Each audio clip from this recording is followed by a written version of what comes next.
Yes, sir. Yes, sir. Yes, sir. Yes, sir. Good morning, good afternoon, good night, good whatever it is, wherever you are at this point in time. We is live, baby, and ready to talk about all things in the blurred sphere. Let's do it. I'm your boy, the real Vince Taylor. This was not supposed to come up this quick. Oh, this was supposed to be the freaking. Okay, let's do this again. Let's start over. Hey, how's it going, y'all? Reporting live. We are going to go ahead and get into the Acolyte this morning because it popped off this week, and you already know what it is, and you know that means the anti-woke trolls that came out. It's unpermitted. Why do you keep showing me? Okay, sorry. Anyway, and that's going on, but there's some other things going on in the blurred sphere other than the Acolyte. Yes, we also had Deadpool popping off. I believe it's this month. Yes, sir. So go ahead and get yourself ready for it. We got the if you're into it, the House of the Dragon is going to be starting up. I believe next week or the next couple of weeks, or as our old friend Tyrone calls it, that incest show. If that's what you're into, whatever. And there's a whole bunch of other stuff. But more importantly, today we are blessed to have a special guest with us. This gentleman right here is an illustrious professor at the so popular Morgan State University. You've seen him all over the place. He rules the airwaves during the day when it comes to his being on MSNBC, as also him being a podcast host of A Word with Jason Johnson on Slate. This dude is out there kicking nerd slang in the middle of his political realms, and he's got humor with it, if I may say so. Donald Trump had a day off from court today, but on Tuesday, the political plastic showed up, still trying to make fetch happen. A collection of puppets swearing there are no strings attached and hoping they show enough loyalty to Trump to be VP, and it's gonna be them. Donald Trump had a day off from court today. Donald Trump had a trying to make fetch happen. Wow, we're trying to make fetch happen. This dude is hilarious. But let's go ahead and get into it this morning. I'm your boy, the real Vince Taylor, reporting live, obviously from the X-Wing. We're going to do it. And I'm joined by none other than Nolly in this thing. We got the homie Bad Ty in this thing. We got the homie Yaz in this thing. And a man that needs no introduction, the one and only Mr. Dr. Jason Johnson is in the house. And we're going to go ahead and talk some blurred stuff with y'all. Let's go ahead and let Yvette kick it off. What do you do, Yvette? New blurred order. You should too.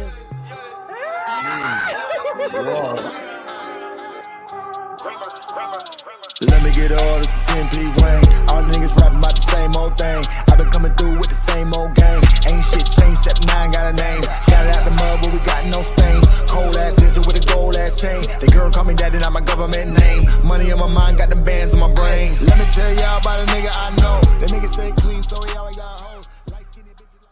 I love the new blurred order. You should too.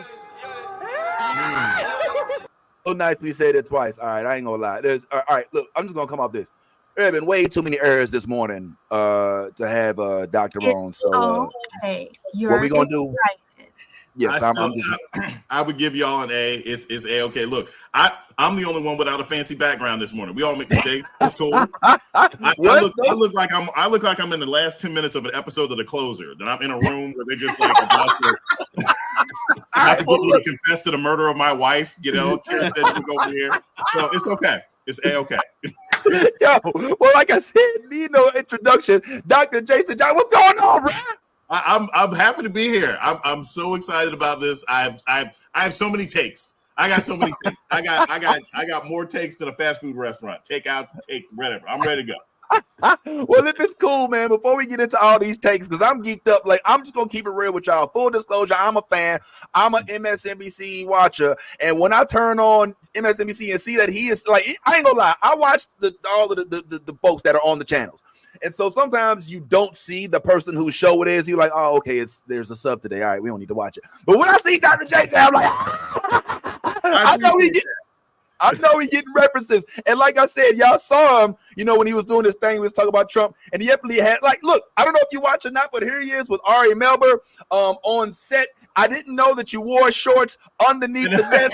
That is so crazy, bro. Like, I thought that people only did that on Zoom at home, but you went to the studio with to the studio. I have on pajama bottoms sometimes. Y'all don't even know.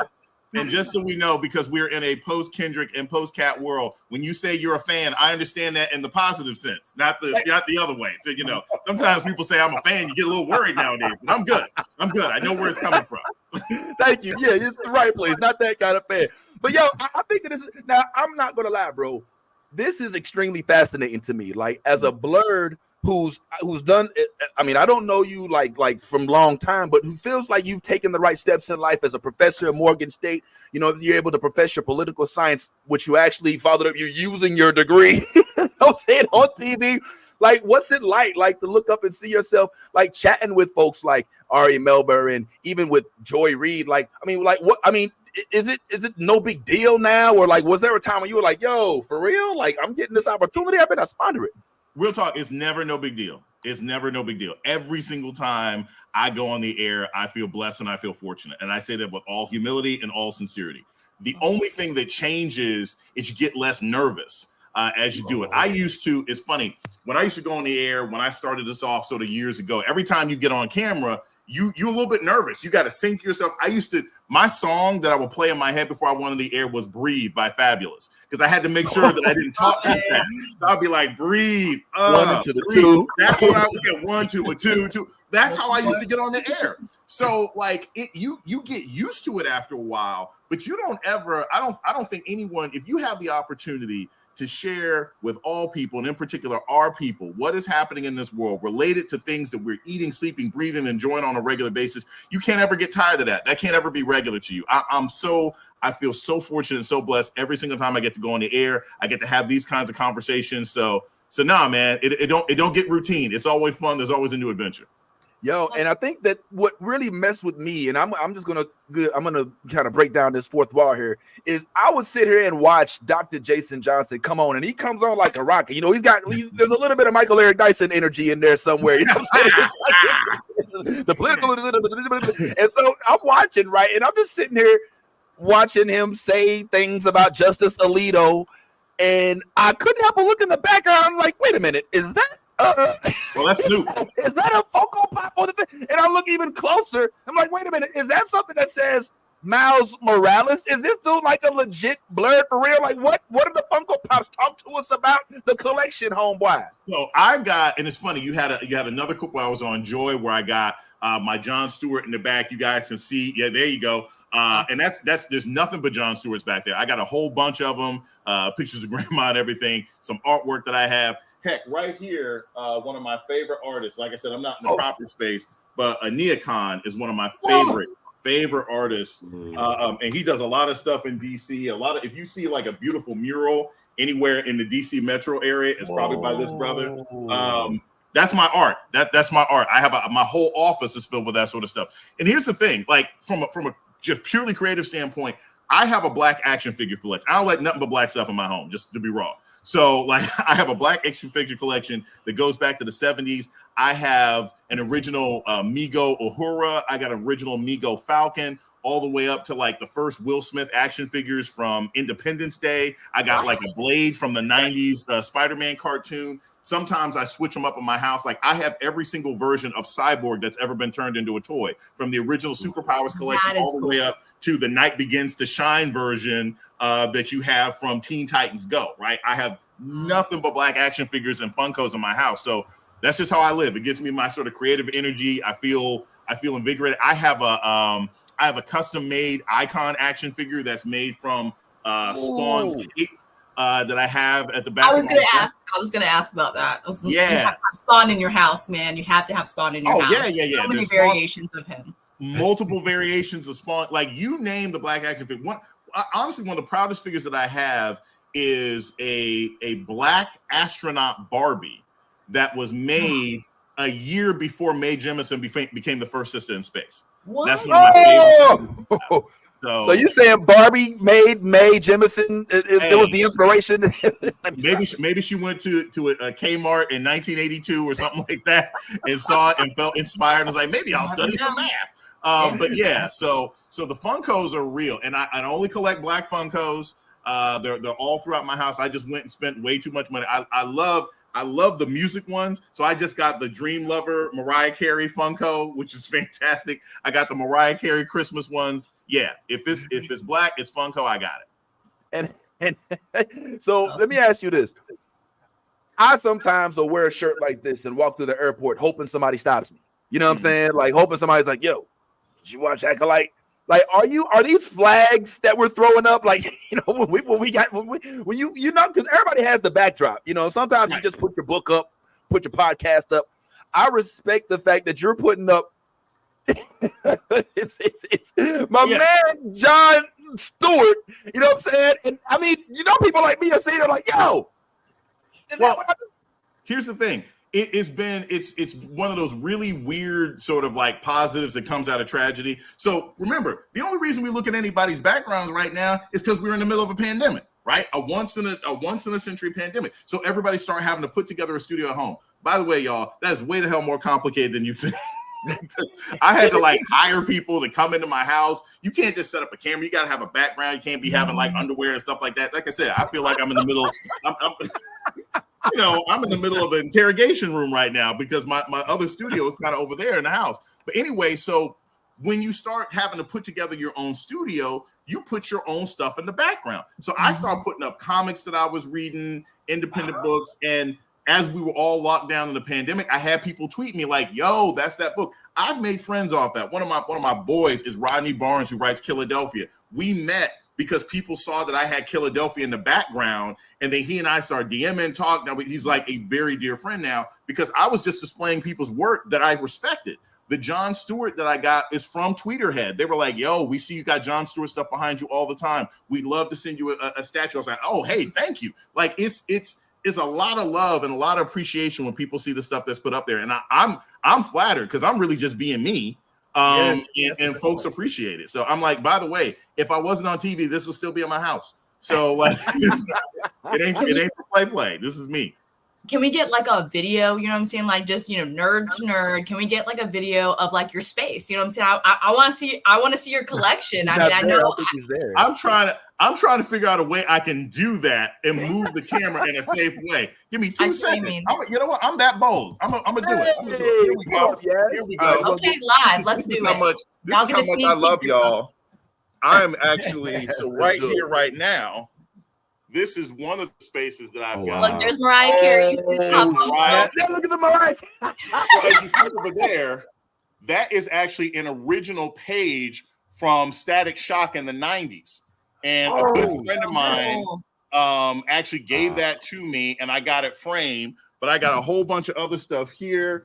I got Mark Bernardin's Messenger. I got all my sort of John Stewart stuff here.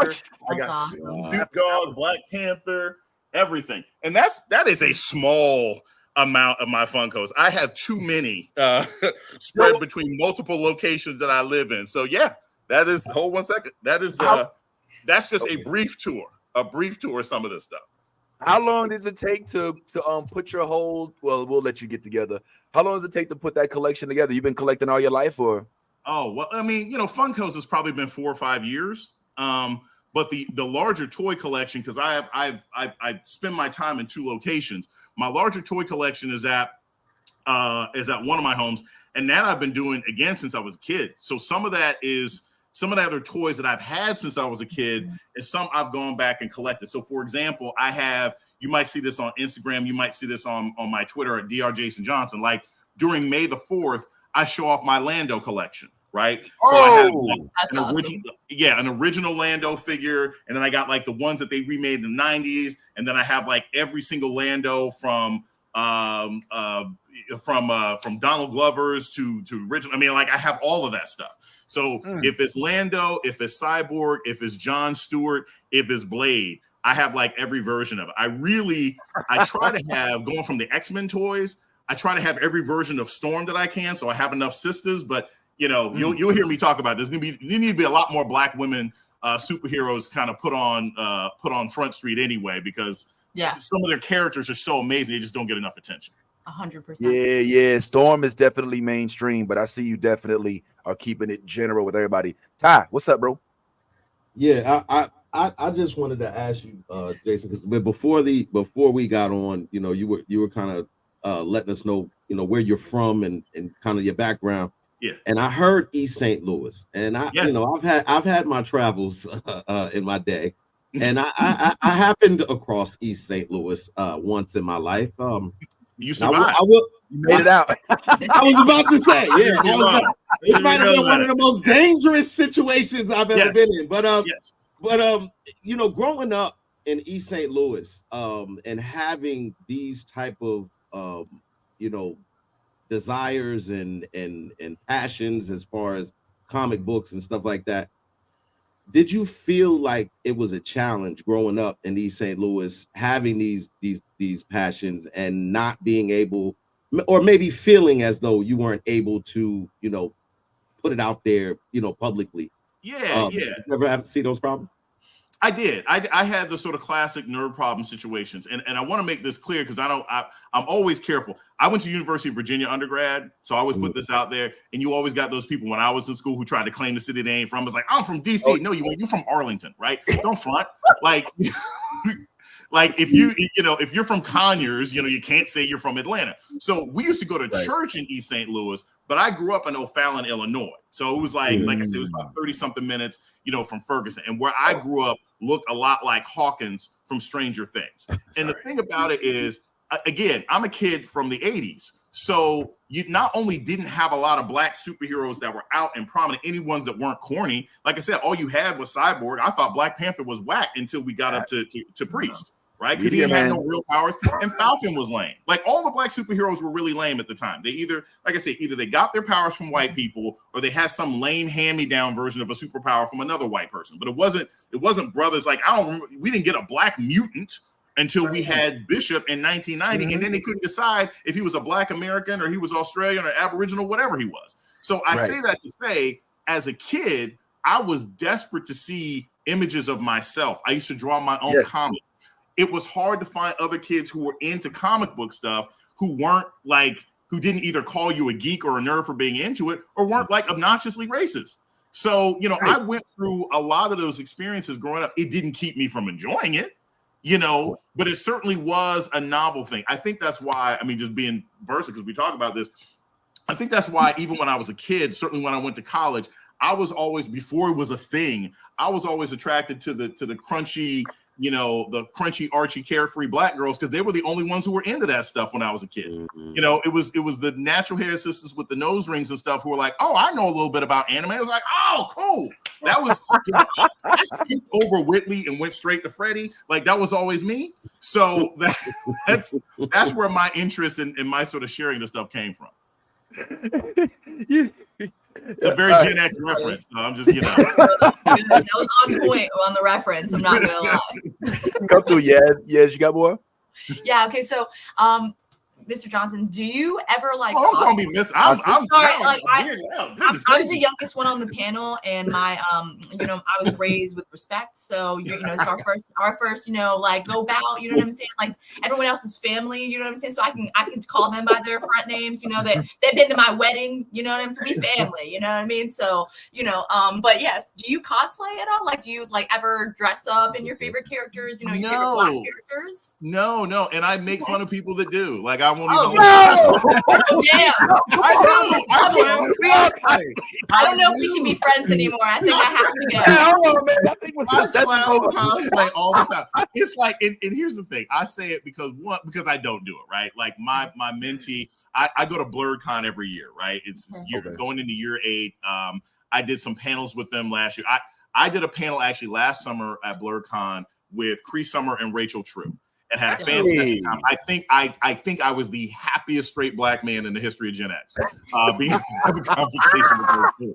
And I say this because when I go to BlurredCon every year, I take some of my students from Morgan State University who are into comics, and they all cosplay, and I love it. Like I make fun of it because I can't do it. But I got a kid. He goes as Miles Morales every single year. Shout out to Baldwin. He's going to be a great voice actor one day. Nice. I have some friends when I was in Atlanta who were in SCAD, the art school, and they would go cosplay. Cosplay is actually the way the people who aren't really into comic books or comic movies, who just like art and design, get involved. So I clown it because I can't do it. I think he could do it, man. But it's a choice, right? I'd like to Open up the door. Look, I'm gonna say this. I want to, cause see, I caught y'all with your dead air. It's not gonna happen. It's not gonna happen to me. You see how he picks it up? You see? Yeah. Come on, y'all. Go ahead, Jay. But I'll say this also, like about like it's like rap. It's like it's rhythm and poetry. It's hip hop. It's dancing. It's breakdancing. Whatever. Blurred is the comics. It's the art. It's the music that goes with it. It's anime. It's cosplay. It's all these different kinds of things. But I think a big part of blurredom is not having to sacrifice your perception of what blackness is in order to consume and appreciate things. So for me, there's a lot of stuff like we talked about, what did Falcon and, whatever, it's Turkey and the Winter Solstice, whatever that show was. Like I said, I didn't like it. I didn't like the show. I didn't think the action was good. I thought the philosophy was garbage, but I can still say I love the MCU, right? I still enjoy those things. But I'm not going to leave my blackness or my perception of blackness at the door so I can watch somebody's very twisted, non-realistic interpretation of what a black superhero would actually be like. That don't make no sense to me. So I say that as somebody who, whether it's the cosplayers, the people who came into blurredom through anime. I'm not a huge anime person, right? Okay. But I understand that like black folk who had the struggle of like, I was into anime before it was cool to be into anime, and anime has some really problematic depictions of black people. And I understand what that conflict is of like, I love this, but they make the black people look like gollywogs. So, I think all of us sort of go through various journeys of how do we appreciate what we love while at the same time not feeling, degenerated or spoken down to. I noticed that you said that, in your upbringing, you had to experience bullying. You say the word bullying, but there's like an element of racism. And I'm wondering, we often speak about, because it's so evident and prominent, the bullying that comes from the lack of melanated tribe. Yes. But also we get some from inside the house as well. Like there'll be black people telling you what the hell are you doing? This for white people. Like why are you reading this? This written by a white man. These are white characters. This is white stuff. Like this is not for you, black man. You should be in the struggle in the streets, marching this, that, the third, as if you couldn't do both. But like what say you to like this whole backlash from within our own tribe, bro? So I will say right now, I am a huge fan of gatekeeping. Bro, sometimes you gotta let them know. Sometimes you gotta pop out and let, what I'm saying? Sometimes you do. Because if we don't gatekeep, then everybody wants to come into the damn picnic like ants. So I don't have a problem with gatekeeping that is about appreciation.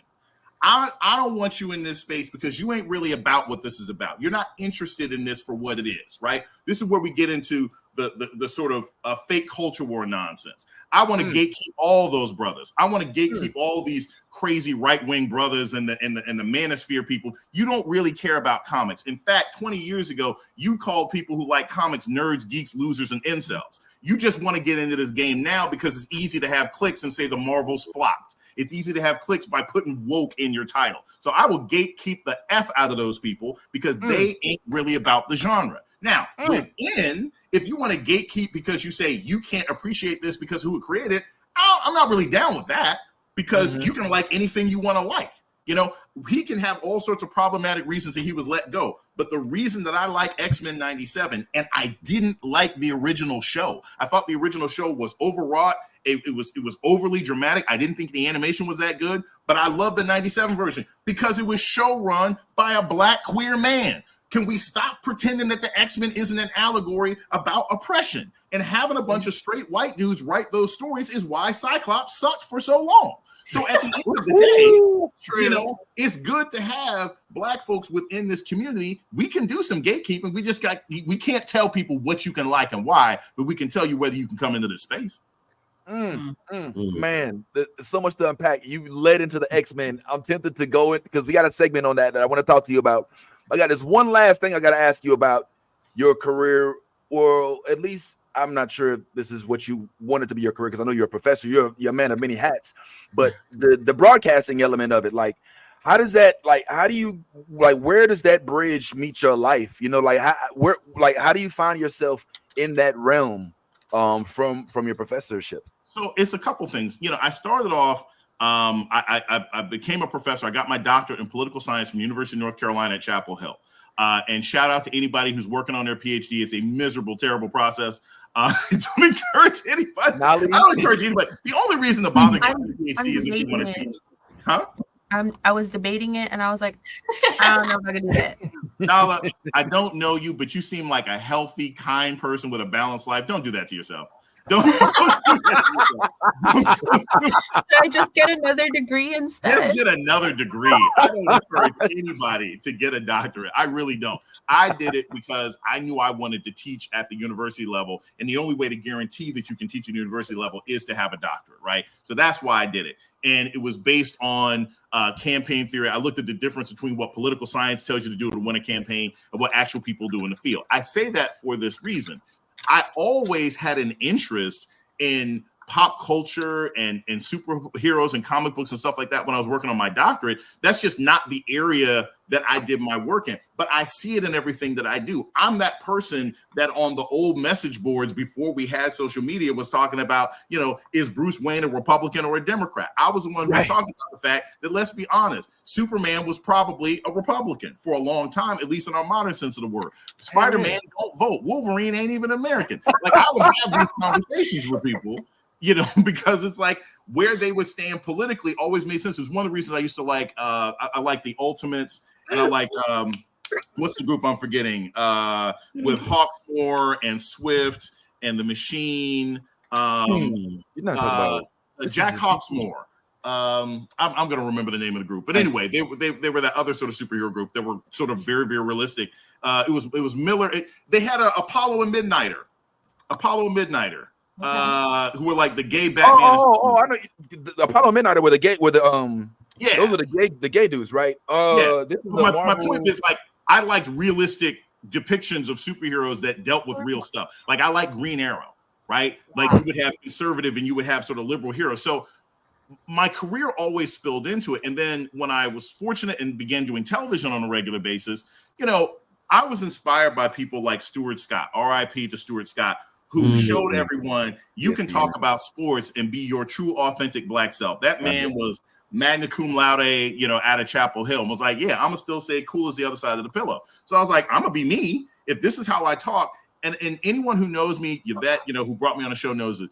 I tell people all the time, the only difference between me in person, me as a professor, and me on TV is how much I cuss. I'm the same dude. So you're going to make these same kind, you're going to get these references or not. Like, that's how So if I'm on TV and I'm like, yo, you know, Joe Biden said we're going to Thanos snap and we're going to get this pass, that's how I talk. And you get it or you don't get it. And fortunately, I've been at locations, whether it's MSNBC, whether it's my podcast on Slate, where I've had, you know, I've had people, you know, I had on Quinta Brunson, I had on William Jackson Harper, you know, who was in the not good Ant-Man movie. And I get, you know, Rodney Barnes I've had on, Phil Boutte I've had on, you know, it comes out in everything I do. I don't think you have to either or, and our politics bleed into our comics and pop culture anyway. It did. It does. Go ahead, Ty. Now, Jason, I'm also curious because I'm here like really like just I'm in awe right now. Because, no, it's serious because a lot of times when you start talking about your nerdom, a lot of people associate that with just you being like a square. Mm-hmm. And earlier you were like, you know, when I'm nervous, my theme music and you know my go-to song is Breathe. You know, fabulous.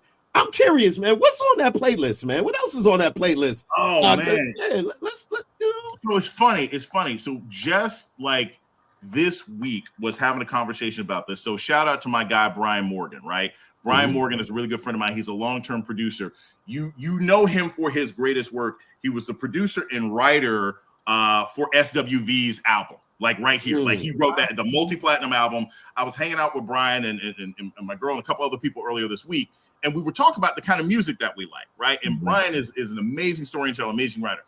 I love old school hip hop. I love new stuff. If it's interesting to me, I'm gonna listen to it. So I like synth pop with Tora Imoy, right? Like I've gone to see him at Afropunk. I thought his stuff was great.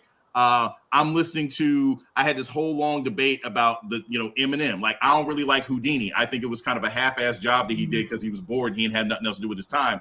But you can't take away from the fact that early Eminem, the humor, the wit, it was gross, it was crass, it was out of touch, but it was really, really, really interesting.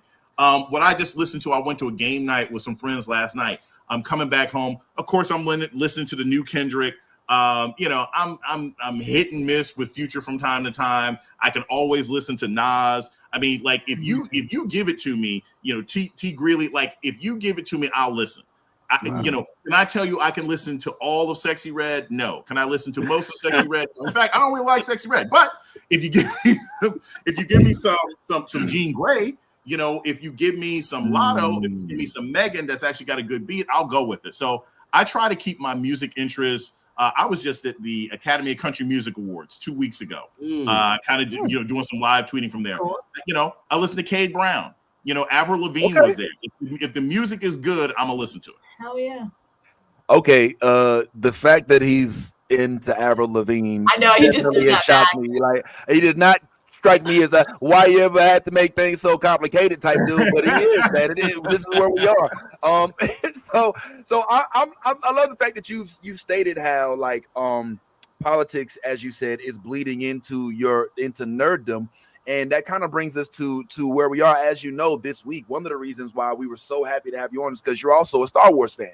Yes. And in Star Wars, there's a momentous occasion. As of this week, we got the Acolyte. It dropped. I'm hoping that you're able to get a chance to watch it once or twice, maybe even 3, just for the Easter eggs, if anything. And yeah, man, it was a crazy sequence. Now, before I even like, you know, go down the list of things that I liked and things that I didn't, I want to get y'all opinion. Now, this is something that we do here on the show, Jason. It's a little tradition. I'm gonna put up a flyer, and we're just gonna at the when I take it down, you're gonna put either thumbs up or thumbs down as to whether you like the first 2 episodes or not. Now, everybody's caught up right now, Lee. Everybody's caught up right now, Lee. Okay. I even watched it again last night to make sure. All right, just making sure. All right, cool. So let me go ahead and put this up, but let's go ahead for the first 2 episodes. What say ye? Is it thumbs up? If you loved it, thumbs down. If you didn't, and meh in the middle. If it's either way, I'm gonna take it down in 1, 2, 3.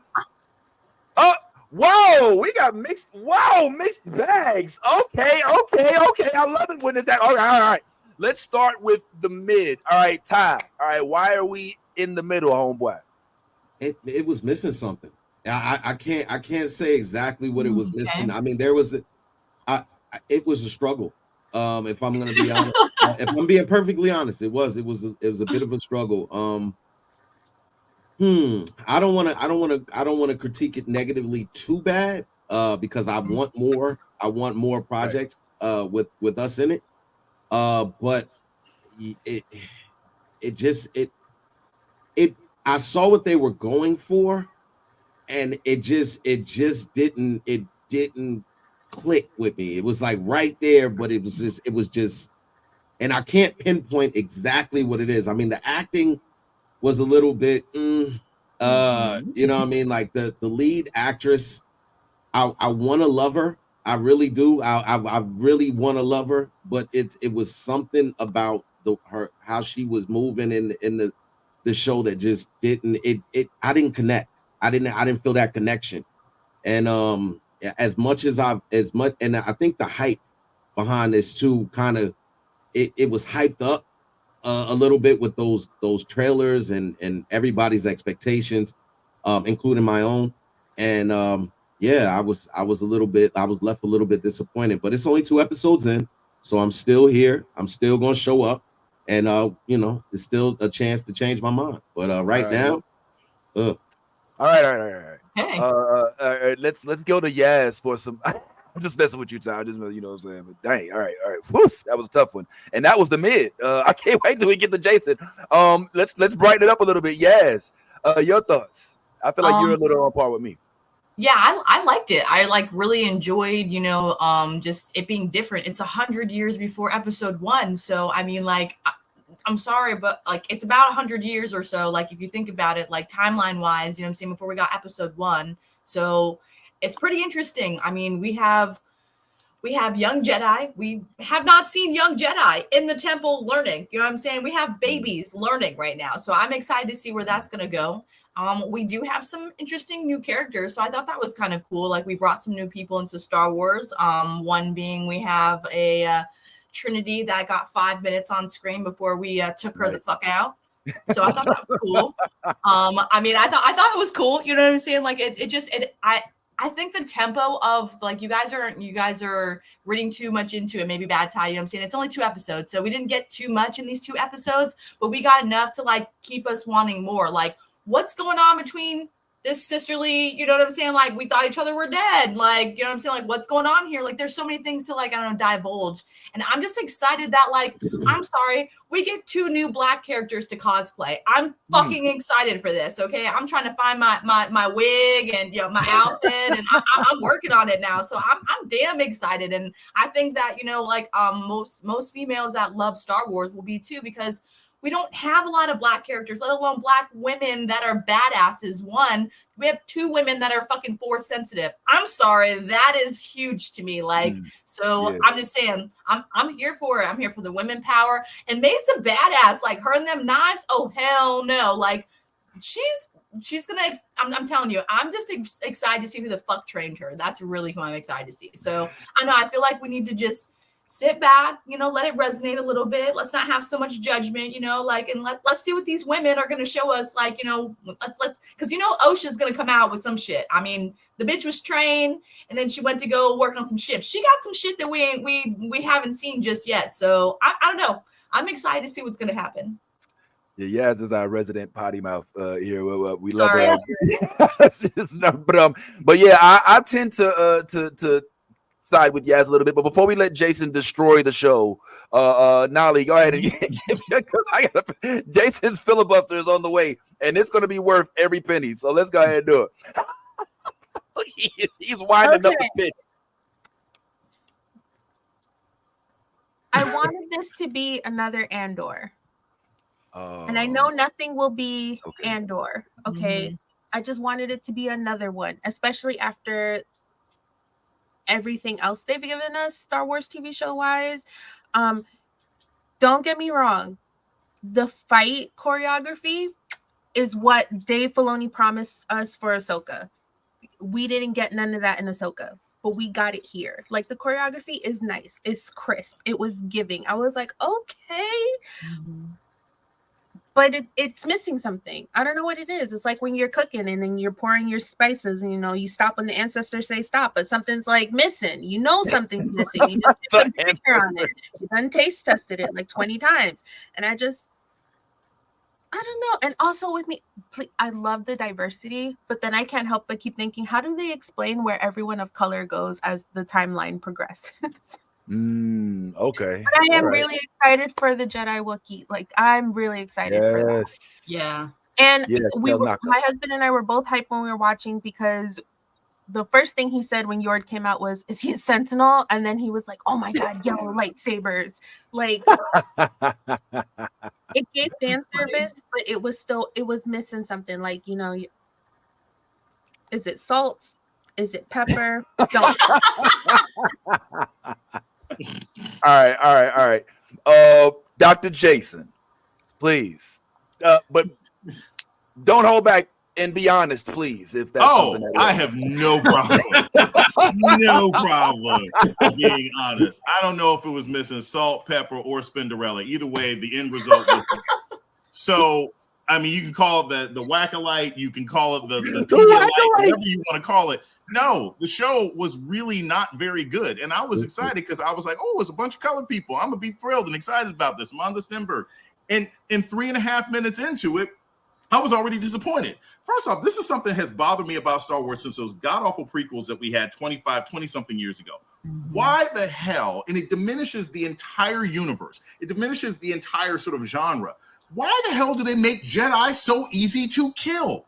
Jedi are supposed to be dangerous. Jedi are supposed to be, you send one to a planet and the whole town is like tucking your chain, right? So and that's how they were presented all the way until the prequels, when basically anybody with a laser gun and a bad attitude could kill a Jedi.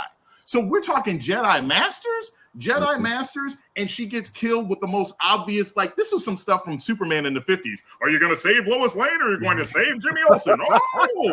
And then she can't figure that out, and she gets stabbed. Can't heal herself. This is ridiculous. I was like, I was like, oh, maybe she survives, right? No. Oh, she was dead? Give me a break. And by the way, why the hell is a Jedi master engaging in Filipino Kali master arts, right? Like martial. This makes no sense. It makes no sense. And if you're going to have Jedi physically fight, this was as stupid to me as the last prequel movie where you had Yoda doing ninja tricks. Okay, looking like Mega Man bouncing on blocks. Why would a Jedi master engage in physical combat ever? You can blind someone. You can make bricks fall on them. But instead, I'm going to sit here and do this sort of ridiculous pantomime like you're dancing. The best part about the episode was we got 0.2 seconds of Star Wars Bridgerton with two light-skinned black folk looking at each other with goofy eyes. And I thought maybe something was going to happen, but then nothing happened there. And I was like, this is terrible. I did not care. And at the end of 2 episodes, when you have the Wookiee, I'm like, there you go. There you go. Him and old girl. I thought we were going to get some Star Wars Bridgerton action. But nothing. Just nothing. So I didn't care about the Wookiee at the end. And the reason that Star Wars, when it's good, whether it's The Mandalorian, which I love, or Andor, which were excellent, is you have to tell me the stakes. Nothing in these first 2 episodes tells me why any of this matters, right? True. Unless I am personally invested in the main character. Okay, your mothers were killed and you thought your sister was dead. That doesn't compel me to continue watching. Okay, somebody has weird powers and kills a Jedi, but guess what? You haven't established how powerful Jedi are in this kind of writing. So when she kills a woman at the beginning, it's like, okay, I don't know who this is. I don't know why I should care. And yes, if you are really into Star Wars lore and you can go back 100 years and say, hey, this is before they knew about the Sith, okay. But I don't care about that at this point. I need to know in these first 2 episodes where I'm going to continue. Now, I'm going to keep watching because it's brown, but I'm not going to watch Happy. And I'd probably rather watch Happy than have this running in the background while I'm doing dishes. Wow. All right, Ty, please. And just to kind of piggyback off what he was saying, that was kind of my problem too. Like there was the scene where and I don't remember his name exactly. The guy who had the force field around him, right? Tarkin, Master Tarkin. Yeah, Master Tarkin. This made no sense to me. So Master Tarkin is in a state of meditation. I'm assuming. And he comes out of the state of meditation that he's been in for a very, very long time, according to the rest of the people in the movie or in the show. So he comes out and he's so guilt stricken. Again, this is a Jedi whose whole training is about not having emotion, not having so guilt sounds like an emotion to me. It sounds like and I mean that it just made no sense. He comes out of that, and spoiler alert if you haven't already seen it. I mean, if you haven't already we're a little late for the spoiler, bro. So at this point, but when I saw that, I was just like, this makes no sense. Again, I'm you know me, I'm a Sith. I love Siths. I'm all about the dark side. But why am I? But why am I about the dark side? Because the dark side allows you to have freedom. According to Jedis, you can't do anything. Right. You can't have any feelings for anybody. You can't love anybody. You can't I'm starting to get this is starting to feel a lot slavery. This sounds like slavery. It does. And so when I was watching this, even down to the choreography that you mentioned, Yaz, that you said was crisp. I'm a person who grew up watching martial arts films. This was not crisp at all. Absolutely not. No. The choreography was meh at best. First of all, you talk about Trinity. Trinity's slow ass reflexes. And did you not see when the girl went to do this? Trinity moved. And then the girl did this. So that to me is none of the choreography was terrible. And even down to, I don't know the Asian fellow's name, and I'm sorry that I don't know his well, I meant the actor. Oh, the actor. I don't Squid know his Game name. guy. But, he's from Squid Game. Squid Game guy. The Squid Game guy. I was waiting for his scene because I was like, all right, we may get some true, martial arts. And I didn't know if he had a martial arts background or not, but I was like, the stoic, like way that he acts and everything is just like this. And then that whole scene where she tells him, he tells May's sister's dead. And then 5 minutes later, May's like, she's alive. I believe you. I was like, all right. I was like, 5 minutes. It's just a lot. It was just, come on, man. I'm talking about writing, man. No, it's not flag on the play. It's writing. It's bad writing. It was not 5 minutes in real time. It was scripted 5. Like it wasn't. It didn't like have it like bad writing. Regardless, no one cares. That time's like no. There's no reason to care. That's the problem. The fight was that fight was as crisp as a wet Ruffles chip. Okay, like there's nothing crisp about it. The fighting wasn't good. The communication wasn't good. The relationships weren't good. I will continue to watch it because I'm a completist. But you can't tell me that was compelling television. And I say this as somebody who didn't necessarily believe that Acolyte had to be the next Andor. I knew it was going to be a different kind of plot setup. Right, man. You got to make me believe. You got to make me care. And I don't care about any of these people. And I didn't care about the magical Wookiee. Religious space. Come on, man, Kel Naka. And I want to add what Ty said. I completely get you when you're talking about the dark side and everything else like that. Because to me, basically Jedi are a bunch of like incel wizards, right? They do nothing fun. At least the Sith is like it's like the worst internship in the world, but it ends as soon as you kill your master. So it's like, all right, I'm done with the summer internship. I killed my boss. That's a bit more of a enjoyable lifestyle. I compare the Jedi to the Catholic Church. Yo, time out, bro. Okay. You know what I'm saying? I think you went a little far with. I don't think a little far. They say this. All right, we'll leave it at that. I know. Right. I feel like I'm touching a personal sore. I ain't touching nothing. Let me come in and spoil the fun. All right. I guess I'm just too much of an enthusiast. Like I feel I'm on par with Yaz. Like just to see this young lady as the lead. Enough for me, and I'm not saying that trash, and I'll still be like, yeah, it was great, even if it was trash. But I think it just has to not suck for me. Right. For me, I know that for y'all, that's not the mantle that it reached. But for me, I was just like, yo, I like. Okay, first of all, a few things that I like. I disagree with regard to the martial arts aspect. I know it may not have been Jet Li-esque, may not have even been, I know we didn't hit the Jackie Chan threshold. However, to see this young black girl who probably, trained for God knows how long to be able to try to hold her own, I gave her a little bit of respect for that, especially when it's the opening scene. That's a bro. What is it that we're reaching for? Right now, it's a rogue ex-Jedi who is out there killing Jedi that trained them. How? Because they were trained under those Jedi and know those Jedi's weaknesses, assumedly so.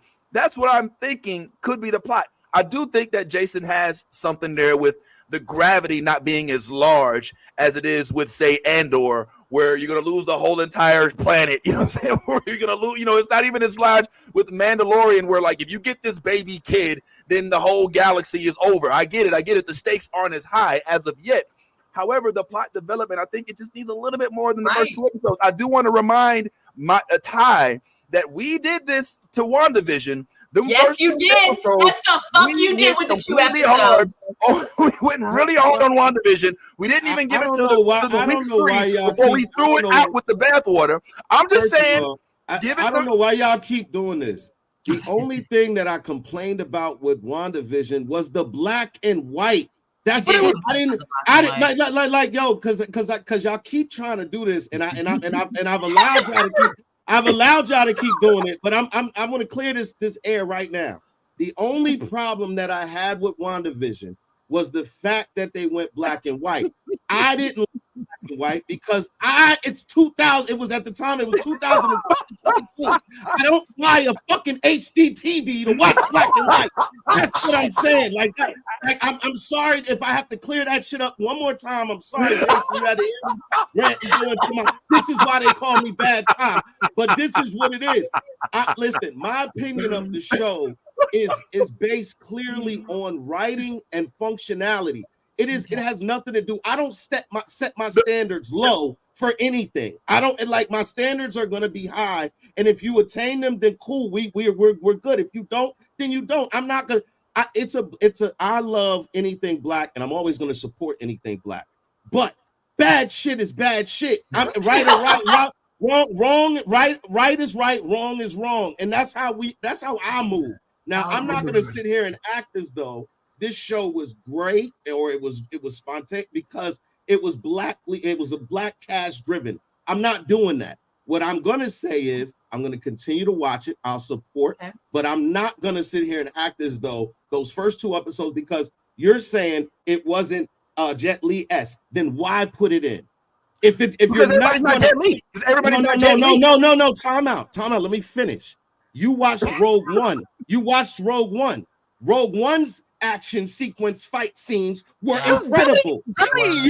My point. Listen, you again are losing. You're missing the point. This is not Donnie Yen. Okay, and it wasn't Donnie. It wasn't her when the fight scenes went. It was a stunt double. Jason, delegate. I'm just saying. Split them up. The fight scenes in Acolyte were closer to Danny Rand than Donnie Yen. Okay, that's how bad. So we want to talk Iron Fist. We want to talk Floppy Fist. Right? It was closer to that. I was not moved. I was not compelled. And again, I don't see why Jedi have to have physical battles with people. It really, I'll give you a perfect example of this. You know, one of the reasons that I love Winter Soldier, one of the reasons why it's one of my favorite movies is because it's one of the first in any superhero film where they show, and they kind of did this somewhat, I think, in season 1 of Luke Cage. It's like, how would superpowered beings actually fight? And you notice in Luke Cage, he gets to a point in season 1 where it's like, he's not punching people. He doesn't have to. He literally plucks a guy who was trying to knock over a liquor store because, like, I don't have to punch anyone. I am superpowered. One of the reasons you like Winter Soldier is you see those scenes where they're fighting in a staircase. It's like, well, if I have the strength of 10 men, right, I'm just going to push you. I don't have to use a gun. I can hit you. I can knock you out, et cetera, et cetera. These are superpowered space Jedi cultists. Okay, why on earth do they have to sit and do this sort of magical jazz hands Vogue kind of nonsense when you could just use your force powers and trap somebody to the floor? Why are you letting people throw Ninja Gaiden Shuriken at you when you could knock each one of those out of the sky with your mind? This is a Jedi master, not a Jedi intern, not a Jedi Padawan, not a Jedi tourist, a Jedi master. And as a master, this shouldn't have even been a fight. And that's what it was. It was weak writing because it was like, we need to establish that the Acolyte is dangerous. So we're going to send them some red shirts to get to murder Earthfront. But Jedi should never be red shirts. Okay. And that's how they were treated in this episode. Yes.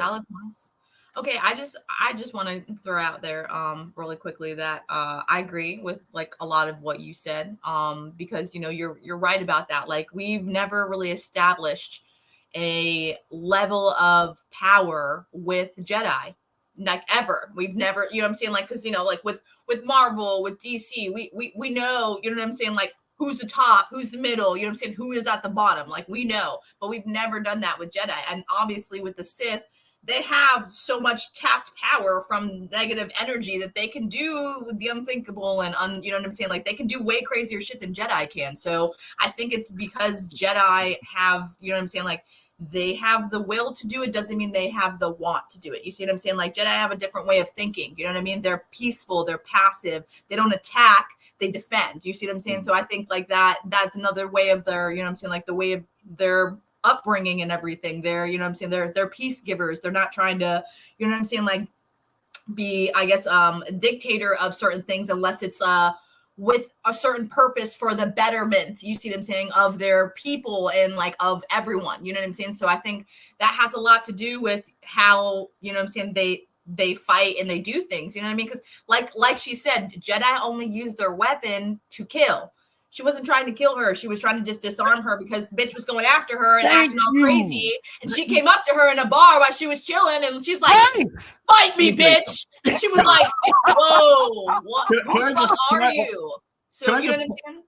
I can also just point out that in the poster, to have Carrie Ann Moss in that poster is the most misleading thing Star Wars has done since having the lightsaber glow in Finn's face. Don't give me that bait and switch. Yeah. Okay, that's the other thing that pissed me off. Don't give me that bait and switch. I thought for 2.5 movies that Finn was at least going to get with Rey, and that Finn was actually going to be a Jedi. We all did.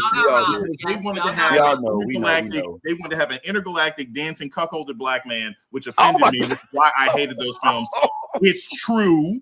It's true. They didn't want to have a straight or sexually active, attractive black man in that scene, so they ended up giving it to that weird boy from Girls whose whole face looks like he's been chopped and screwed 7 different times because they didn't want to have a black Jedi who was actually cool. That's why I didn't like any of those next movies that came out with whoever the heck made them. And this had that similar energy. You don't know how to write. They are terrified of writing black men with any sort of power. They don't like writing black women who seem to have any agency. Maybe this improves one way or another, but I didn't get that energy up front. And I want to say this because I think this is also key. This is a big thing that I have about science fiction in general. The core of science fiction, one of my favorite books ever, is this book called Black Technopoetics. And it talks about the histories of science fiction. It talks about how, Frankenstein was an allegory about the Haitian Revolution. It talks about how the first robot that was ever created was actually a black woman who was sort of repeating voices that had been recorded in her. It talks about the fact that the Czechoslovakian word for robot is slave, right? Where we got the word robot from was from the Czechoslovakian word for slave. So much of our science fiction, when you look at Terminator, when you look at Matrix, it is based on the larger society's inability to properly integrate, respect, and equalize people, brown people, and people of color, and marginalized people. With that as the core of all science fiction, the inability to present black women, black men, and people of color as having agency, as opposed to always being led around by their circumstances, is a failure throughout science fiction. And this 2 episodes was replete with that problem. Oh, wow. Okay, man. So you feel that this episode didn't give the Jedi her just due. Let me just real quick compound. Let me jump on with Yaz, and then maybe we move forward. I don't think, and I know we're not going to agree on this. Okay, let's just say that from the outset. All right, it's like me and you. It's like I'm Brandon. What's his name from Florida? I can't get the dude that was on Joy the other day. That she's like, "Don't you date a white woman? Date you with a wife?" Byron Donald. That was hilarious. That was I was so pristine. She was like, "Do you think you could have been married to your white wife during Jim Crow?" Anyway, sorry, that's the whole thing. I was surprised the FCC allowed murder on national television because that's what it was. I was like, "Oh, someone just got killed." I didn't know you could do that in prime time. Mic drop moment, like right before he left, and he couldn't even deny it. Like it was like put him on blast. But anyway, whole other thing. But I think that Yaz is the point she's making is the same one I make. Is if you walk up as a stormtrooper, as a Sith Lord, as I don't know, one of these, anybody. The Jedi is going to give you the business. When she pulled down her mask, she said, "Oh, it's you." And at that moment, she stopped fighting. If she didn't even bring out her lightsaber. She wasn't trying. So y'all listening like, how come she didn't? Because she was trying to reason. She was trying to figure out what was going on. I know. But I feel like that's what's like, Star Wars fans are like they're harder than Marvel fans right now. Like they want perfection in everything, and I feel like I don't want perfect to be the enemy of good. You know what I'm saying? So I just think in that particular instance, there's at least an explanation. It may not be something that you agree with, but there at least is some explanation for it, right? I mean, even if it's not what you wanted to happen, I mean, it doesn't justify the martial arts, but it does at least explain why she didn't go full Super Saiyan Jedi. You know what I'm saying? Ty, what you trying to say? I'm looking for consistency. You cannot in that moment let her get killed, but then show me Master Soul fully holding and a suspended person from falling. You literally controlled this person's body. So if you're telling me you're a master Jedi, you're force sensitive, you're using the force to push her back, you're using all of these things. So you mean to tell me, and at one point she did have her literally suspended like this. So You're going to tell me because she doesn't want to hurt her, she can no longer suspend her? Not that she can't. I just think her guard was different. It wasn't. It was more disarming. Listen, this is all assumptive. What you guys are doing, and what I'm saying is consistently show me the same thing. If Master Soul again, if Master Soul can suspend a human being from the air from falling, which a lot of Jedi can do, which if I can control your mind, make you tell me what I need you to tell me, do what I need you to do, make like Jason said, make bricks fall on your head, lift houses, make a thing fall. If I can do all of that and I'm a master and yes, it's you. Okay, it could still be you, but I'm not going to let you kill me. That's what I'm not going to do. I'm not going to let that happen. And if you are threatening the lives of other individuals, and my whole thing is to keep the peace, then I'm going to make sure that you can no longer do these things. But yet, somehow in that scene, y'all are trying to make me believe that, oh, she was just a peaceful person. Listen, let me tell you something. When a person comes and tells you, look, I'm here to kill you, and you just be like, yeah. But it's your daughter. But it's your training. You didn't let me finish. When somebody tells you this is not going to end the way you think it is, that doesn't sound like a person of peace. That sounds like a person who's trying to add flame to the fire. Like if I came up to you and I said, I'm gonna punch you in your face, and you say, if you do that, it's not gonna end the way you think it's gonna end. That doesn't sound like a person who's diffusing the situation. That sounds like a person who is inciting you to do whatever it is you came to do. So I can show you and prove you it wasn't. Right, but this is before she knew who she was, though. I'm just saying, and that scar, like as soon as she tried to touch the scar, so obviously that scar, like there's something going on with this child and this woman. That's what I think. Look, Jason, the moment these Jedi, and they did this twice, I'm sure it was intentional. The moment these Jedi reach for their lightsabers, okay, that's like when the white cop turns off the body cam. Like, you know it's about to go down. Like that's when I'm going to do some stuff that we ain't going to want to report on later. So when she took out the lightsaber, that was the end of the conversation. I have a lightsaber. You have ninja swords. Okay, you have like a little shuriken. That should have been the end of the fight. That's it. And so the idea that you still have this fight where she uses the lightsaber and she can't use the lightsaber and she does the mass reveal. And by the way, I still don't care because the idea, this is where we talk about consistency. The idea is that the Jedi aren't even supposed to care about their Padawan that much. So why she's looking at this person being, oh my God, I don't know who you are. Is it Rue from Hunger Games? How did you get so good at yours?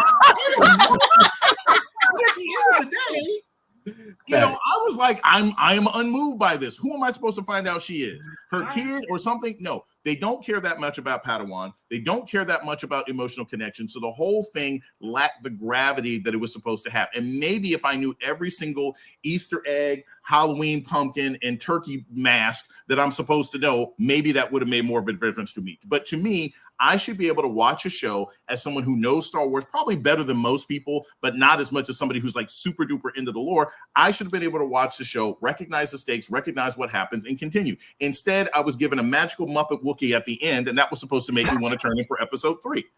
And I'm not moved. I'm not moved. All right. Well, he keeps crapping on the Wookiee. I just want to say, if you Wookiee out there and you watching, we love all Wookiees. All right, we don't want to disrespect Wookiees. Look, hashtag all Wookiees matter. All Wookiees matter. Shout out to our comment section because it is on fire right now. On fuego. Yeah, Ty, why don't you give us a quick announcement right quick, man, while everybody's watching, bro? Yo, let's just want to give a shout out to the comment section. Thank you for all of your support. Great comments, everybody. Make sure you hit that like or that subscribe button if you like, because we're trying to go up. We need y'all to support us. Do what you do. Yeah, man. And I will say, man, this conversation, I mean, I could argue that y'all are, you're making the Jedi completely indestructible. There was this thing called Order 66 where they got killed by lasers. But not how, even that's later. How did that even happen? Is what he's trying to say, because these people are supposed to be so fucking powerful, and you go through all this goddamn. We watch them get gunned down by lasers. You know what I'm saying? Like, so this whole notion that they're, I mean, literally, Obi-Wan didn't even have a body. Like he got touched by a lightsaber and the dude just disappeared. But I will say this. But I love how y'all do this. According to Yaz, this is 100 years ago. This is 100 years ago. So this is before. No. I'm just saying. So like basically what you're saying is this is a phenomenon at this point. This is a phenomenon. These people came out of nowhere. They're stronger, more powerful than everybody else. When they come around, everybody's tucking their chains, like Jason said. But now all of a sudden, because we're shitting on them, now y'all want to bring up the fact that they're killed later on, 100 years later with lasers. To prove they're not indestructible. Like they're not. Like they're still. This girl killed her with a knife. That we're not talking about a laser. That was a long ass knife. Okay. All right, look. Look, as much as we probably hated where we are with regard to how we feel about that, we can all agree that this hairstyle got to go. Like the Killmonger. I don't know who authorized this. I don't know what the black delegation, Dr. Jason, if you can let them know that we no longer subscribe to this as being mainstream. Quit trying to make fetch happen, if you will, and let's just retire this. I really want the background story on how Lil Fizz went from B2K to being a Jedi. I was very amazed at that haircut, and I didn't know that was a whole thing. So I'm very curious. How he did that. I'm done. Ty, why they keep trying to give us this hair, bro? What's the epidemic? Like who signed up on this, bro? Like I don't see. This is not gangster, bro. What's happening, bro? From the hair delegation, man. You the only one of us. You the only black man here with hair, bro. Like why y'all? Why are they trying to give my man light skin Killmonger energy, bro? Please. Listen, I don't subscribe to this hairstyle, but I do see it being a wave. In Bridgerton fashion. Right. This is the same hairstyle as the dude from Bridgerton as well. They all rock this. This is the new. It's the wave. I don't know. It's literally a wave. I don't know. It's the slumpy gumpy. I'm just saying that the slumpy gumpy. Nolly, do you approve? Nolly, what's your thoughts on Killmonger Jedi extraordinaire, hair to the side, Beach Boy, whatever the hell? What's going on? I have the blonde tips on it. I'm tired of diversity ending at, well, you got some black folk. Be happy. Okay, we can do things to our hair. Right. Where is it? That part. We have so many diverse hairstyles. Why the fuck they keep giving us the same one? I honestly thought that Miles Morales in the Spider-Man 2 game was like the camel back being broken. Like we was like, all right, bro, like, I'm glad y'all gave us options.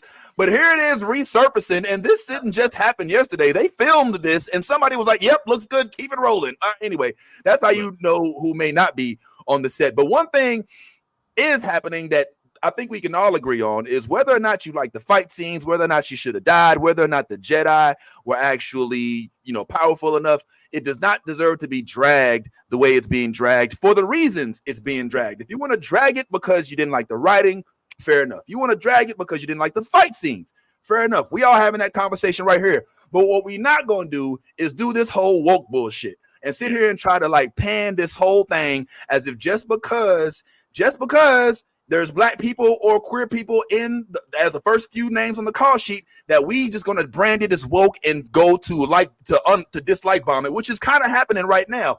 And I think that this is where Dr. Jason, if I could, this is where I'm seeing the political realm kind of trickle into the fantasy sci-fi blurred realm. It's where they try to basically brand anything that has people of color in it as woke, and therefore it's evil. It's them coming against the colonial structure of how white folks were basically the dominant source of entertainment when it comes to things that are on screen. Anytime we see anything outside of that, you can't see a beautiful young black woman like this just come up on the screen and do her thing without first calling it woke. And I don't think the thing about it for me, Dr. Jason, you tell me what you think.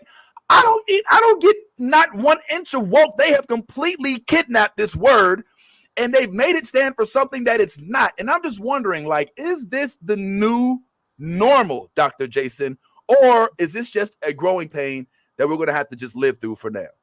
So this is a result of social media and a sort of rise of the right on the part of young men in America. This is actually work that I'm doing right now for sort of long-term research and some journalism, that what we're seeing is this sort of divergence. Usually men and women kind of go in similar directions politically, liberal, young, conservative, blah, blah, blah. But we're seeing a divergence amongst young people. We're seeing men are becoming more conservative and more right-wing or more attracted to the right wing, and women are becoming a lot more progressive. You have women saying, hey, I lost my right to have access to an abortion 2 years ago. And guys are saying, that Andrew Tate guy is not so crazy, right? So we've seen a lot of this kind of going on. And what it's doing is it is commodifying rage. A lot of these people, and this is where I go back to gatekeeping.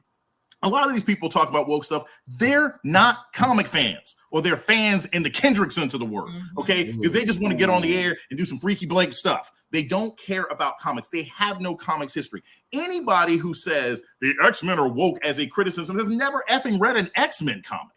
I mean, give me a break, right? Anybody who's complaining about Star Wars, it's about fighting Nazis. What the hell are you talking about? But what they do is they engage in these conversations for rage clicks. That's the point. They don't really care about comics. They don't really care about Superman. They don't really care about Batman. It is all a way to engage people by getting their anger. So I don't even think most of it's sincere.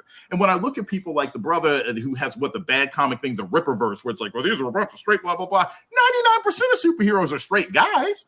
I mean, what difference does that make? That doesn't change the facts of what superheroes are really about, which is about protecting the weak, protecting the marginalized from larger forces. If you look at the history of Superman, Superman is the story of Moses from the Bible. He is about a man from an oppressed group of people who hid amongst the majority until it was time for him to show his true self. And then he led his people out of bondage. Yes, can you hear me this morning? That's what we're talking about. But if you don't know those things, you don't really know comics. You don't really know history. So I don't buy any of the woke nonsense. Whenever I see that online, I make sure I don't click on it because I know that's what it's about. And here's the thing. It doesn't mean that there aren't moments in comic books and TV shows where I sit there and I frown like, oh my gosh, really? Is this what we have to do? But I also recognize that's some of my own privilege. And there's somebody out there who's never seen themselves this way. And I'll give you a perfect example.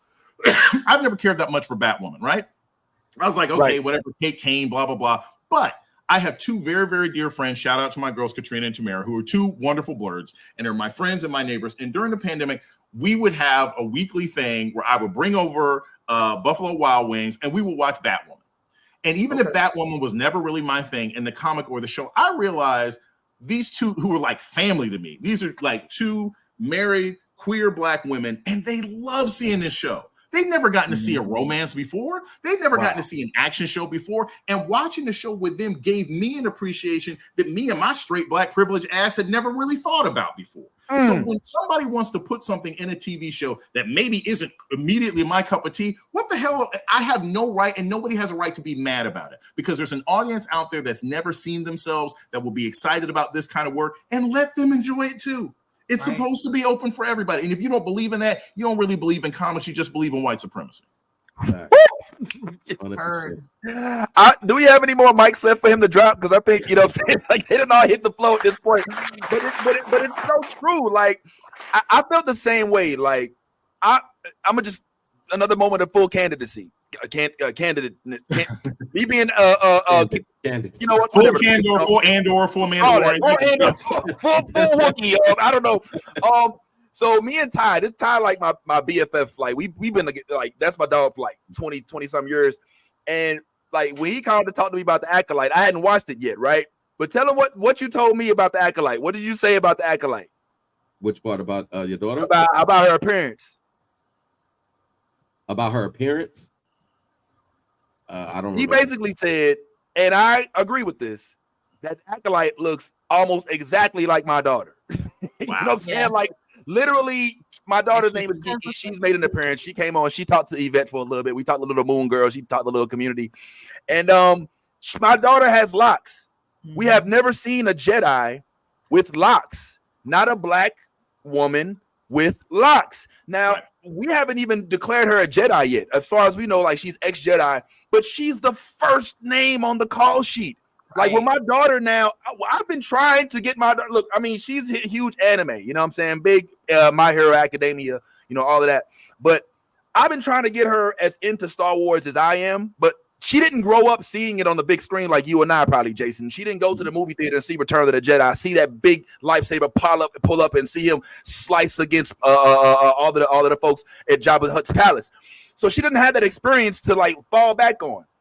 But when her eyes saw this young woman with locks that looks just like her, like she automatically was like, whoa, Dad, we have to order the cosplay stuff right now, because now there's going to be people that are going to be trying to find her type of hair that she naturally has so that they can look like her. So the inclusion factor is so underrated, bro. And that's why I think, if I'm being honest, I think that's one of the reasons why I may be a little softer to this show, because I'm like, it has to work. This show has to work. For me in my household, I can't shit on it like that, because I'm like, I cannot allow this project to be cast in a negative light in this household when it's being represented by somebody who almost looks identically to like a 10-year-old, like a 10-year older version of my daughter. Sorry, I just had to get that point out. But that's what I'm saying. Like and that's why I'm sad.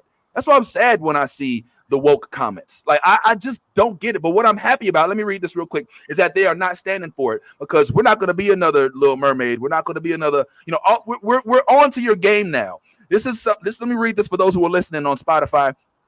Gay black actress Stenberg, all right, that's Amanda Stenberg, who came out as non-binary in 2016 and uses she, they as pronouns. Nolly, you might have to explain that one to me, because how can you use she and, you know what? I don't, you know, I'm sorry. She pronouns as twin sisters Osha and May, while Lighthood's Abigail Thorne made history to become the first trans actress. So this is being led by unseen people. This is the way that I'm seeing it. And so whether or not we sit and flock to it, enjoy it, there's somebody who's just feeling happy that they are being represented, as Jason said. Well, so, and here's the other part about it. And I say this as someone who, this is a larger sort of life philosophy. Most of the stuff doesn't have to be either or. And we don't have to operate from a place of scarcity. There is room for all sorts of different kinds of people to be represented. And there's all sorts of room for all sorts of people to be represented in their various beliefs, right? So, for example, I've said, like, you know, we talked about this sort of, we were sort of in the green room beforehand. Like, I enjoy Doctor Who. I've always thought Doctor Who was super duper progressive when it comes to LGBTQ issues. Doctor Who is terrible on race.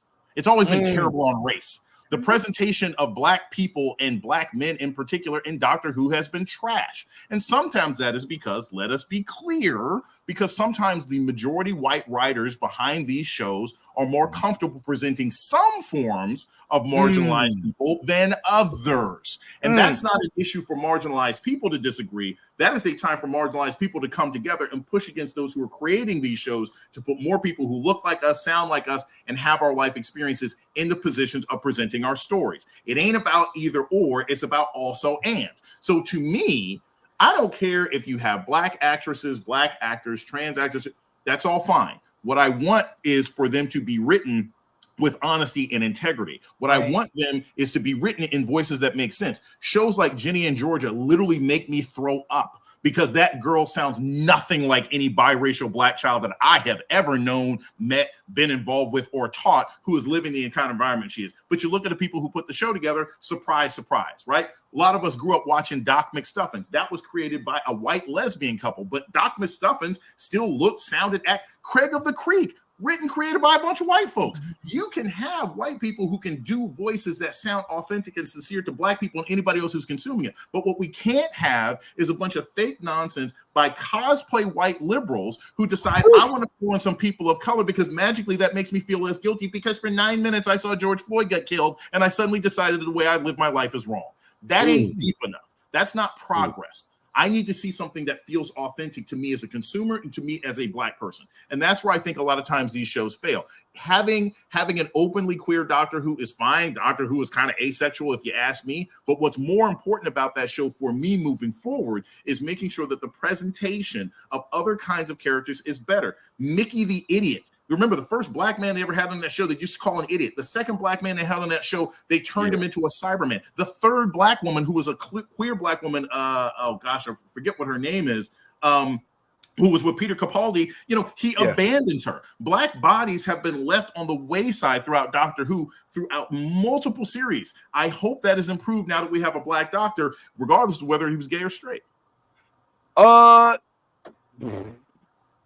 The racism in Doctor Who, could you expound a little bit? I know you just talked about the 3 characters, but like, I think it goes way beyond that, because I think me and you, we discussed that we're a little more, we didn't watch the black and white Doctor Who like that. Those are saying we're not in the black and white. All right, and by the way, for the non-Whovians out there, get a drink, whatever, because look, we Whovians over here, me and Nolly at least. And so don't worry, I'll relate it to Congress and football and Russell Wilson in a minute. Don't worry. You won't get lost. We nerd out. Okay, cool. So when I'm watching like this upcoming Doctor Who that I'm seeing here, it sounds like you're saying you're enjoying the new Nkuti version of Doctor Who. Yeah. I've watched like 3 episodes. The first one, Space Babies, was really off. And here's the thing, for the general audience, for people who aren't necessarily into Doctor Who, basically it's just like, it's a magical dude. It's Professor Time Space from Community, right? It's a magical dude who flies around the universe, who can go through time and space. Think of like a non-racist version of Stewie from Family Guy, who can travel throughout time and space, and he actually makes friends with people. That's more or less what it is, right? Including the British accent. So as a show, I find the different presentations of time and space to be interesting.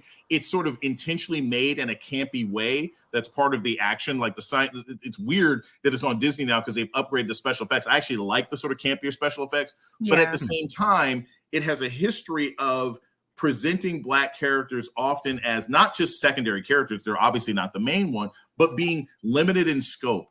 Being the punchline of jokes. I mean, they had Martha, who was probably my favorite companion, who was probably one of the most in-depth presentations of a Black woman they ever did, right? Yeah. But in the end, they still had her getting curved by Doctor Who in the way that he didn't treat any of his other companions. And that sister was beautiful. So I really think that that show, they were proud of themselves for putting Black people on screen. And this is something, if you watch a lot of BBC TV, British television is, relative to the population, is much more aesthetically diverse as far as Indian and Asian and Black people on TV than American television. But the agency of the people of color is much less. And I find that very frustrating to watch in a show. I mean, the first 3 episodes have been fine, but I want to see improvement. I am a Black consumer.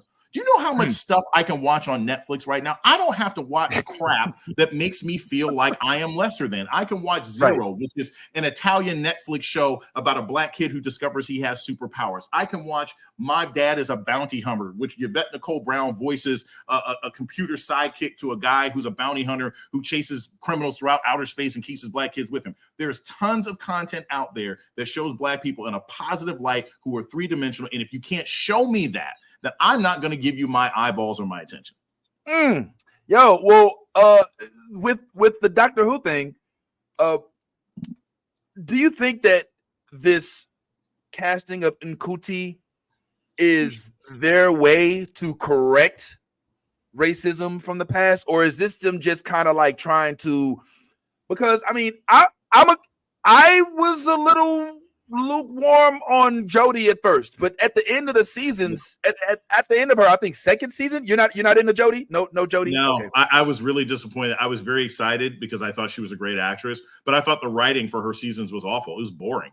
It was really, really boring. And I wanted to get into it. I didn't like their depiction of the Master either. He was not as good. Missy was incredible. I loved Missy as the Master. I thought she was awesome. And obviously the Master who faced David Tennant was amazing, but I didn't like her Master. I thought her relationships with her companions. And again, you have this sort of dumb black guy who's got a white granddaddy who's the only father figure in his life, which has all sorts of other racial implications that I did not like in the companions. It was extremely problematic for me. I really wanted to enjoy Jodie's run more than I did. I think the Cootie is again great. He is the man, and I didn't watch Sex Education. I was like, okay, fine, because again, a lot of times straight white America is comfortable with queer black men. But I think it's powerful. This man, he's attractive. He is charming. He is charismatic. He is chocolate skinned, not one of these racially ambiguous people that Hollywood always seems to want to put forward. I think as it's just a presentation, the man is phenomenal. I just want the writing step up a bit, but I'm invested in it because I think, quite frankly, he is the most charismatic Doctor Who I've ever seen. Like, this guy lights up the screen whenever he's on. So I'm excited for it. Musicals. That's the writing. That's a writing thing. You know, I don't put that on him. I don't put that on him. I think it's interesting that also this season, it's the first time they showed a sort of weakened Doctor Who. I don't know why they're doing that when we suddenly have a black Doctor Who where he's like, I'm afraid, and he's running. He's never done those sorts of things before, but I'm assuming it's because what they're trying to present, because the last episode I saw was the one where he was fighting the Maestro, the music guy. And that was great. That was such a fun, over the top, like, I was like, okay, this is Doctor Who. I love this, right? But I think what they're trying to show is he's facing sort of a group of villains, like a rogues gallery that is beyond anything he's faced before. So we're seeing a vulnerable Doctor Who, which, you know, I can tolerate if it comes to a good end. Just to kind of expound on that, David Tennant was kind of, he didn't want to like regenerate. What is it when they leave their own body and regenerate? Yeah, he didn't want to regenerate. Like, he was like, I don't want to, like, so he kind of like ran from that fate a little bit. And then Jodie, like, with regard to the writing in terms of each of the, anytime they bring the classic characters in, I'm on board. I want to see the Cybermen. I want to see the Daleks. I want to see like these folks. So Jodie definitely did all of that. But what I liked about the Jodie saga was that they explored the Gallifrey, her being like one of the first original Time Lords aspect of it. You went a little behind the scenes with regard to the origins of Doctor Who, which they never seem to do in this new generation of it. I'm hoping they do a little bit more with Nkuti, but they've already given him a baby. Like he's did you hear? Did anybody peep that? Nolly, did you peep that? Like, he's like, oh yeah, my daughter. It's like, yo, what's your granddaughter? Like, how do you have a what? Like, so there's a woman in, or is there adoption or like that? Like, these are the type of things. Like, I'm like, all right, is this? But that character is real. I went and looked it up on Wikipedia, and this is a general thing, and I think this is important again for everybody listening right now who's not necessarily a big Doctor Who fan.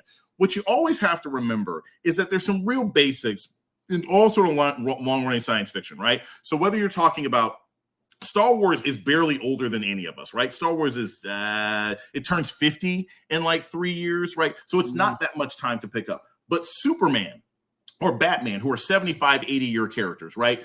Just like Robin Hood or Tarzan, any sort of racist stuff like that.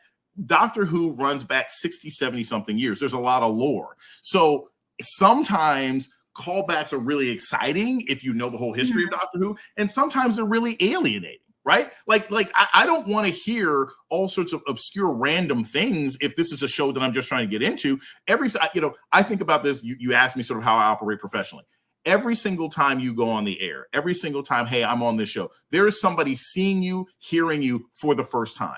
So it's not like you got to reset and reboot after every commercial break, but you do have to make sure that your show doesn't seem so steeped in lore that it's this briar patch that you can't get into. And I like the fact that this new Doctor Who doesn't have that feeling. If you've never watched it before, don't watch the first episode about space babies and snot. It's gross. Watch the Maestro episode. You don't ever have to see Doctor Who, but you're going to enjoy that episode because it's about music and this. You got a drag queen as the supervillain, but the drag queenness isn't what makes them a villain. It's a great character who's over the top. It's a wonderful show, and it's great for new people, but you got to make sure that you start there because some of this stuff will be too heady and nobody's going to watch. I would like to interject and say, please watch the Space Babies episode. It's just not the snot part. You want to see anthropomorphic snot? Do you? Do you want to see snot monsters? But the talking babies, though, it's adorable. It's adorable. No. Hey, are you I was done with dancing babies 20 years ago on Ally McBeal. I don't need dancing babies. I don't need anthropomorphic snot. The last time I saw something come out of the human body that was actually talking was in Wanted, where they had the giant shit monster by Mark Millar, and he's racist and has scatological issues anyway. So no snot babies. Hard pass. The snot monster was a little much to. It was a little much to blow, but it is what it is. We are what we are. Well, listen. I want to ask you a couple other things. We do have we can do rapid fire.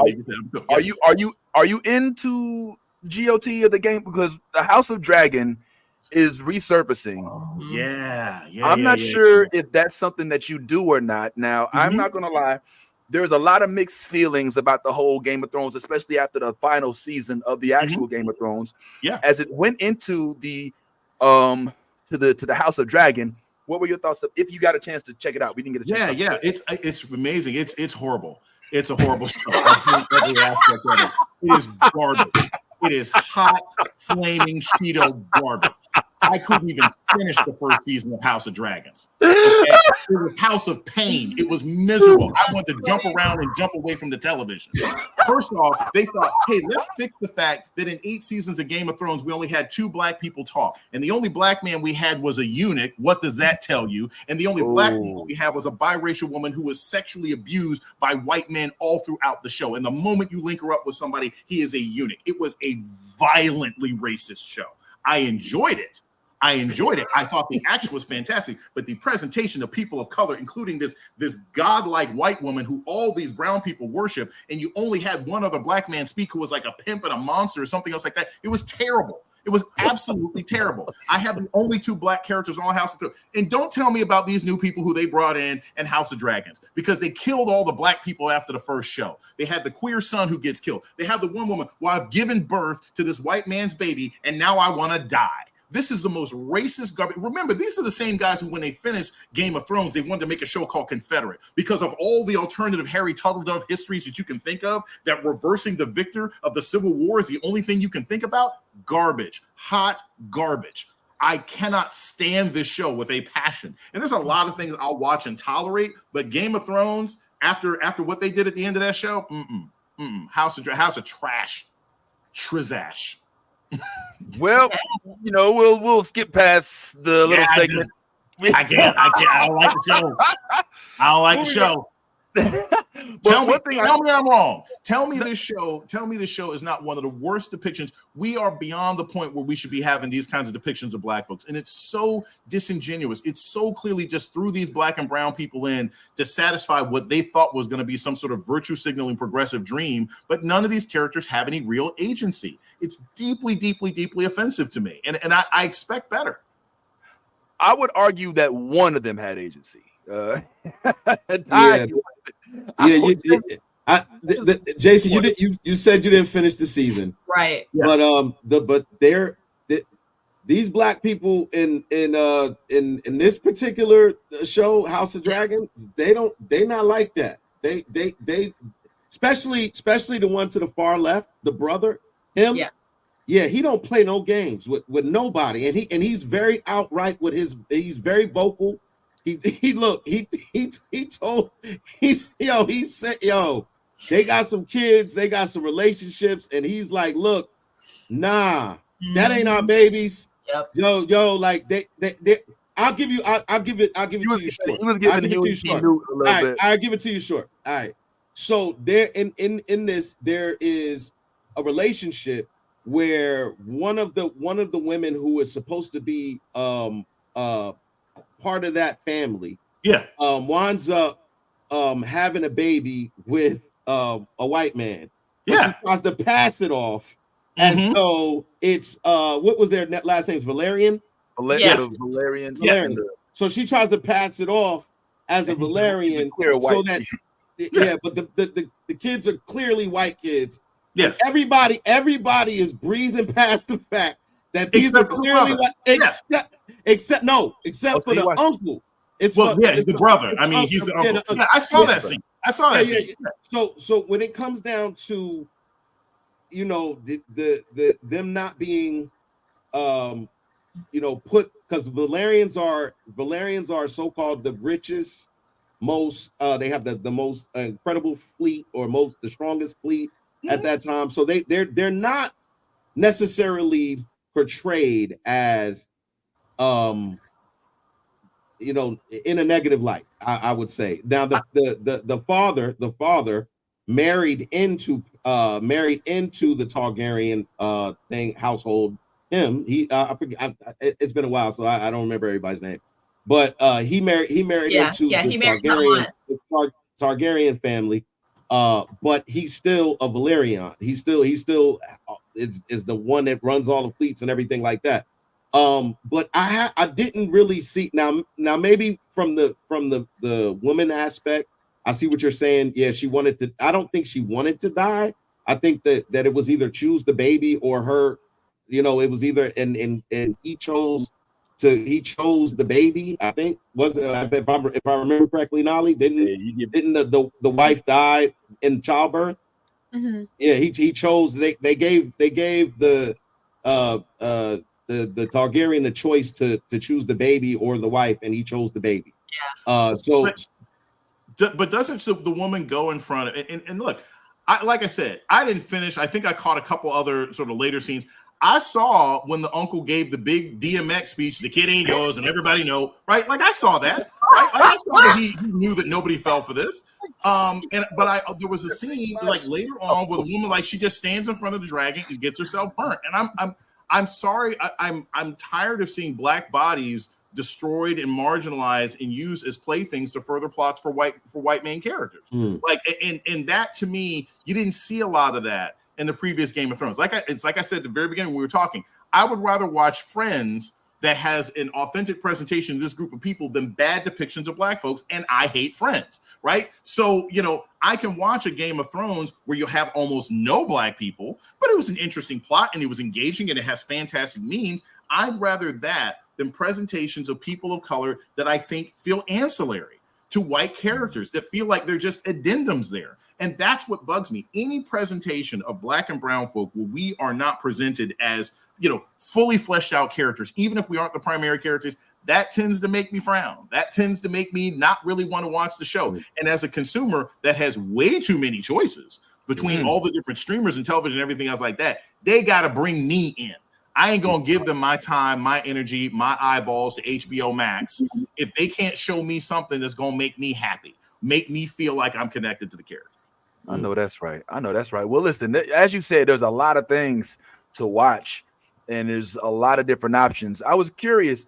I would like to go through a quick rapid fire round of things and find out what your faves are, or at least which of these you think is the best. And I want you to give them to me as quick as you possibly can. In fact, Nolly, if you could jot these down real quick, you know what I'm saying? You ain't even got to tell us why. We'll go into all of that right after this. I'm just going to go down a list of things. We're going to go ahead and put you right over here in the hot spot, fam bam. And we're going to see which of these are your faves. And some of these might throw you off. And if none of them are, if you don't mess with none of them, Dr. J, don't feel compelled to appease. Like none of them. I don't even know the definition of that word. I think you all probably figured that ain't something I do. As we have noticed. All right, cool. We'll start off real easy. As everybody, before we do that, I want y'all to real quick just remind you that this is Dr. Jason Johnson, and he has his own podcast, A Word with Jason Johnson, on slate.com. Make sure you all check that out as soon as you can, and make sure you friend him up, because like us, he a blurred, so you know what it is. Let's go ahead and start with something easy. Let's go ahead and put the time on the clock. By the way, I just want to mention whenever we get to the end, tell me in, I'm gonna tell you all about my new graphic novel project. So anyway, continue. I'll tell you that. Yo, okay, come on, talk about pull up breaking news. You know what I'm saying? I'm gonna say it at the end. So hit me with the questions. I'll talk about it at the end. All right, cool. Okay, you've heard it. All right, where's Jason? All right, let's go ahead and get to it. So we're gonna get our lightning round here. Let's see how many we can do in 60 seconds. I think I got about 9 or 10. So who is the best or your favorite of the Ninja Turtles? We got Michelangelo, Leonardo, Donatello, or Raphael. I think Donatello's been written the best. I think there have been a lot of great interpretations of Donatello. So I would say him. And plus, he was my favorite character on that really hard Nintendo version that almost no one beat. He was the one that I actually beat the game with. So yeah. That's it. Because he has the longest weapon. Yeah, he did, yeah. All right, cool. Yeah. All right. Who is your fave of the Batmans? We've got 6 to choose from. We got Michael Keaton, Val Kilmer, George Clooney. We've got Christian Bale or Pattinson or Batfleck? It's got to be Christian Bale just because those were the best written versions of the movie. I also think he was the only one that acted both as Bruce Wayne and Batman. I don't think Michael Keaton did a particularly good Bruce Wayne. If you've got some weird billionaire who lives in the middle of town who has all this money, and then suddenly a weird billionaire with weapons shows up, how the hell hard could it have been to figure out that Bruce Wayne is Batman? Christian Bale literally jumped on a boat with supermodels in order to distract people from the fact that he was going to Japan to pick up a money launderer. He was the best Batman as far as how he was written and presented. Yep. Wow. I agree. All right. Tom, Toby, or Andrew? This is easy. It's clearly Tom Holland because he had the most material to work with. I thought Tobey Maguire was an excellent presentation of 1970s Batman when he was kind of the down on his luck loser. I thought he did that well, but the second and third the third movie wasn't very good. Tom Holland got to be Spider-Man within the MCU, and I thought his relationship with Tony Stark was fantastic. So he's the best because he got the best to work with. And the less we talk about Andrew Garfield, the better. Oh, damn. God, we'll come back to this. No comments right now. We'll come back to it. All right. Of the Three Stooges, Larry Curly, or Moe? I didn't like any of them. I thought as a kid that they were violent and mean to each other, and I didn't like seeing a bunch of people punch those. Maybe my parents raised me and my brother different, but it was very much like, why are they hitting each other? I don't think this is very nice. I don't like any of them. Wow. Okay. All right. Let's keep it moving. Now, I will say this. If you go back to the 1970s cartoon of the Super Three Stooges, I like Curly the best because he had the springing powers and could jump, and I thought he was the coolest. That's a throwback for you.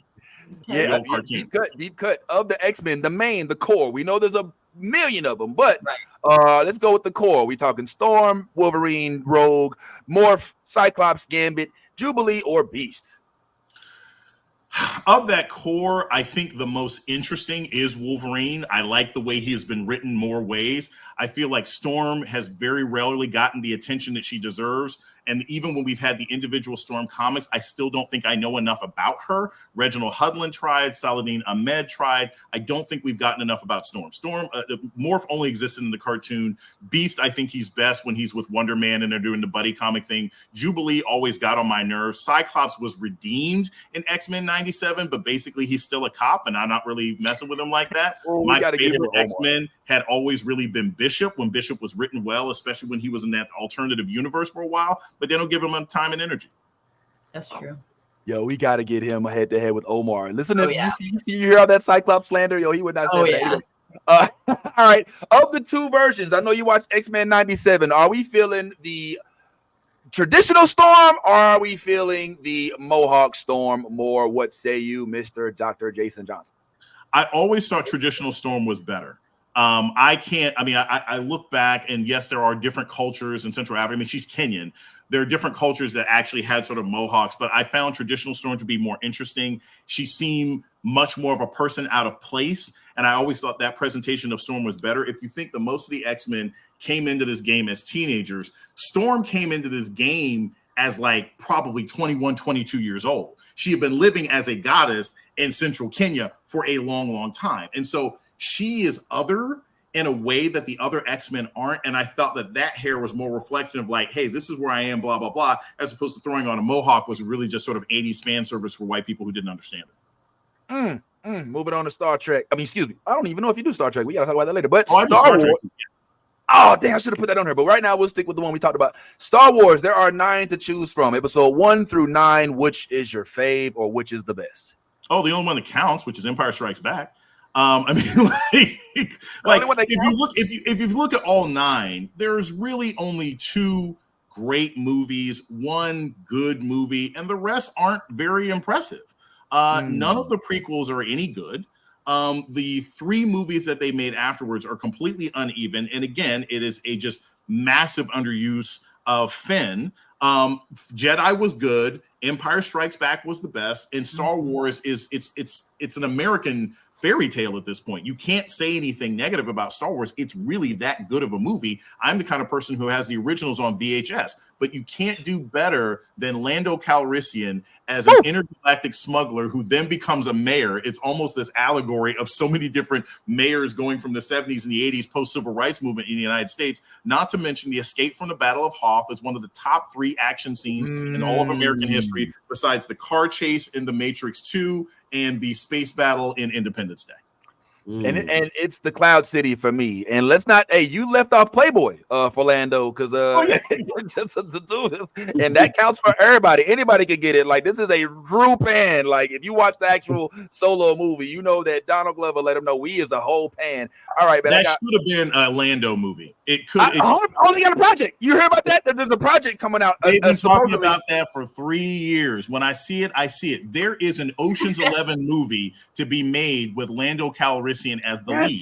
There's a great video, if any of you guys have ever seen it, Black Star Warrior. Have you guys ever seen it? It's a YouTube spoof. It was made about 13 years ago, which tells the story of Empire Strikes Back from the perspective of Lando. It's called Black Star Warrior. It is hilarious. You got to find it online. It's this sort of retro 70s blaxploitation presentation of the character, but it's great. It's great. Lando is infinitely more interesting than Han Solo. And Han Solo is great, but Lando is more interesting. Why you think, I mean, obvious for beyond the obvious reasons, but why do you think he's so much more interesting than Han? Because Lando has multiple motivations and is not always in survival mode. You look at Han, and most of his life, I'm trying to get away from this person. I owe this person money. I owe this person money. I get involved with this. I get involved with that. He's always on the run from something. Lando chooses his path. Lando is a gambler. Lando is a politician. Lando is a smuggler. Lando is a thief. Lando has values. He doesn't actually like killing people, right? He will outsmart you. He will engage you. He will con you. He is pansexual, which, let's be honest, as problematic as the decision was to make him pansexual in the films, because that really should be the case with anybody, it is a realistic depiction. If you are a human being in a universe with 50,000 animals and creatures, you'd have sex with anything. And so I find him charming because he's like, I don't care if it's male, female, animal, rope, animal, mineral, whatever. He's like, I'm gonna charm the socks off of it. Right? He is an incredibly creative character that they've only scratched the surface of. If you want to have your generic Robin Hood heterosexual white dude adventure, fine. Han should probably be in the same category, but Lando is something we've never seen before and never seen done right. I hope Donald Glover gets a whole series, but that man is busy, and I don't know if it's ever going to happen. Yeah, I truly hope so as well. All right, enough of the soft balls, man. Let's get into the hard stuff. Which is your favorite? Go ahead, let us know. Is it Ricky, Bobby, Ronnie, Mike, or Ralphie? Rick. I would have to say Johnny, and that's because I saw him. I met him live. He did a charity concert for a friend of mine with an autism center out here in Los Angeles. And it was great. It was absolutely great. He was really charming, and he sings really well in person. So I'd have to say Johnny Gill. He sings really well in person. The right way. Yeah, Johnny Gill. Who's your favorite host? Is it Joy Reid, Ari Melber? Oh, you ain't messing with my money. Like, what are you talking about? What are you talking about? I love them all. I tried to stick you there. That was good. That was good. Are none, won't be none. I love all the hosts. But you know what's interesting? I will say this, and I tell people this all the time. It is very, very, very fascinating. You learn so much working at a news network, and I have a lot of really good colleagues there. And I'm gonna be honest with you. I'm being extra honest because I could just say nothing. So I am saying this because this is actually what I believe. It is a really great place to work. I think a lot of the people there have a real desire to tell the truth in the midst of massive sort of disinformation. And I learned from a bunch of people there. Like I really, really do. I told you guys in the beginning, I feel very fortunate every time I'm in the host chair. I feel very fortunate every time I get a chance to talk. There's not many places out there. We really only have like 4 24-hour news networks. There's Fox, there's CNN, there's MSNBC, and there's sort of Newsmax slash Bloomberg. And I really have a tremendous amount of respect for the work that people are doing. It ain't easy. It is not easy. So yeah. Sorry. No. Hey, nah, it's cool. I didn't expect you to, but I thought it would have threw you off a little bit. But I will say, like, it's so intriguing and it's so refreshing to, as I already told you, watch you do the quips and have, you know, all of this off the dome like humor, as well as the references that I think, frankly, are probably going over the head of quite a few people. At least I think that they're sniper references, like they'll hit people. But Joy Reid, like, I honestly just, when I see the two of you all vibe, like, I feel like when during the commercial break, they're like, hey, did you see Mandalorian? You know what I'm saying? Like, you know what I'm saying? Like, they're like a Star Trek, like, you know, like, I know she goes to Comic-Con, you know what I'm saying? Yeah. And she's looks like she's going to be a BlurredCon this year. We think she's actually going to be a BlurredCon this year, which will be a lot of fun. You know, Joy's great. And I say this objectively and sincerely. You know, she started as, I mean, her story is amazing, but, you know, she started as a journalist in Florida, her and her husband, Jason, who are like great partners and everything together. But her path to where she is now is impressive, from starting in radio and then doing writing and then moving your way through television. You know, we are rapidly facing changes in media that we've never seen before. It's not just that streaming is cutting away from cord cutting. It's that people are increasingly getting their news off of TikTok, which is horrible because, quite frankly, most people on TikTok are just cannibalizing actual news that's behind them on the screen. Literally. So to see people who have still worked their way to where she is by being an actual journalist is impressive. And it's something that we can all learn from. I don't care if you're talking about entertainment journalism or sports journalism. Real journalism matters. David Betancourt knows what he's doing, right? David Betancourt is a great writer. He covered blurred culture and nerd culture for the Washington Post. There's people out there that can take this stuff. Because look, there's a difference between being a fan with a little microphone in front of yourself on Instagram and somebody who can actually tell you what this business is like. And I really respect people who can. Yeah, man. I respect the hell out of y'all. I mean, 24 hours is a long time to keep anybody attention. I remember when TV used to go off at a certain point in time. Oh, yeah. Still running. It's crazy. So kudos to you, man. I just got one more question for you real quick. Just one more. That's just for me. I mean, I don't know if anybody else got anything real quick, but as you have already, we've already kind of revealed that, you know, we're looking for the background. We've got, you know, the Jon Stewart. You're showing the love even today on your shirt, if I'm not mistaken, bro. It's I know those are all DC characters, but obviously, like, the Green Lantern and the Lantern Corps haven't really been given their just due as of yet. I wonder if you're as excited as I don't know if I'm excited or I'm intrigued about the Lantern Corps project that Saffron Peter Guns what's his name again? Peter, you know what I'm talking about. Peter, yeah, that guy, Peter and Saffron, that they put together. Are we looking forward to this project? Are we deathly afraid that they won't be able to give us Justice League Jon Stewart? Like, what are your anticipations for your Jon Stewart fandom going forward?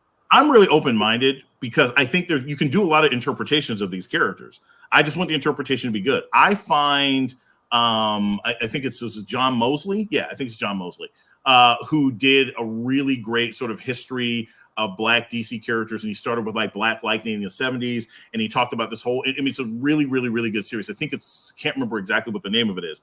I think Jon Stewart is the most interesting of the Lanterns. He always has been to me. And I think that there's a way that his character can be written that would make me interested, right? I think the whole idea of the Lanterns as sort of, you know, intergalactic cops is fascinating. I mean, like, because that's what they are. And you have a guy who's like an engineer who's also, you know, a former soldier, and how he reconciles with that, I think, is fascinating. It's way more than, say, what Hal did. And I think Hal is fine, but I think Jon Stewart is more interesting. So we'll see. But I also think that compared to a Superman, a Batman, or a Flash, any of those CW shows, I think Green Lantern is the hardest to write. How do you write a show that really challenges somebody who can do anything with a thought? Right? That's not easy to do. And so you need to make sure that your plots are complicated and sophisticated and nuanced and political, because it can't just be at the end of every episode, we bring the Megazords, you know, ring together and slice through the bad guy. It's got to be some things where he can't solve it with a ring.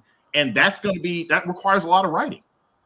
Yeah. I guess, do you think that the Justice League was done right by Zack Snyder? Are you would you like to see it go in that direction? Or are you more like, look, let's start fresh Oh, you mean off a cliff into a hole to never be seen again because none of us will remember the 3.5 hours we lost watching that crap? That?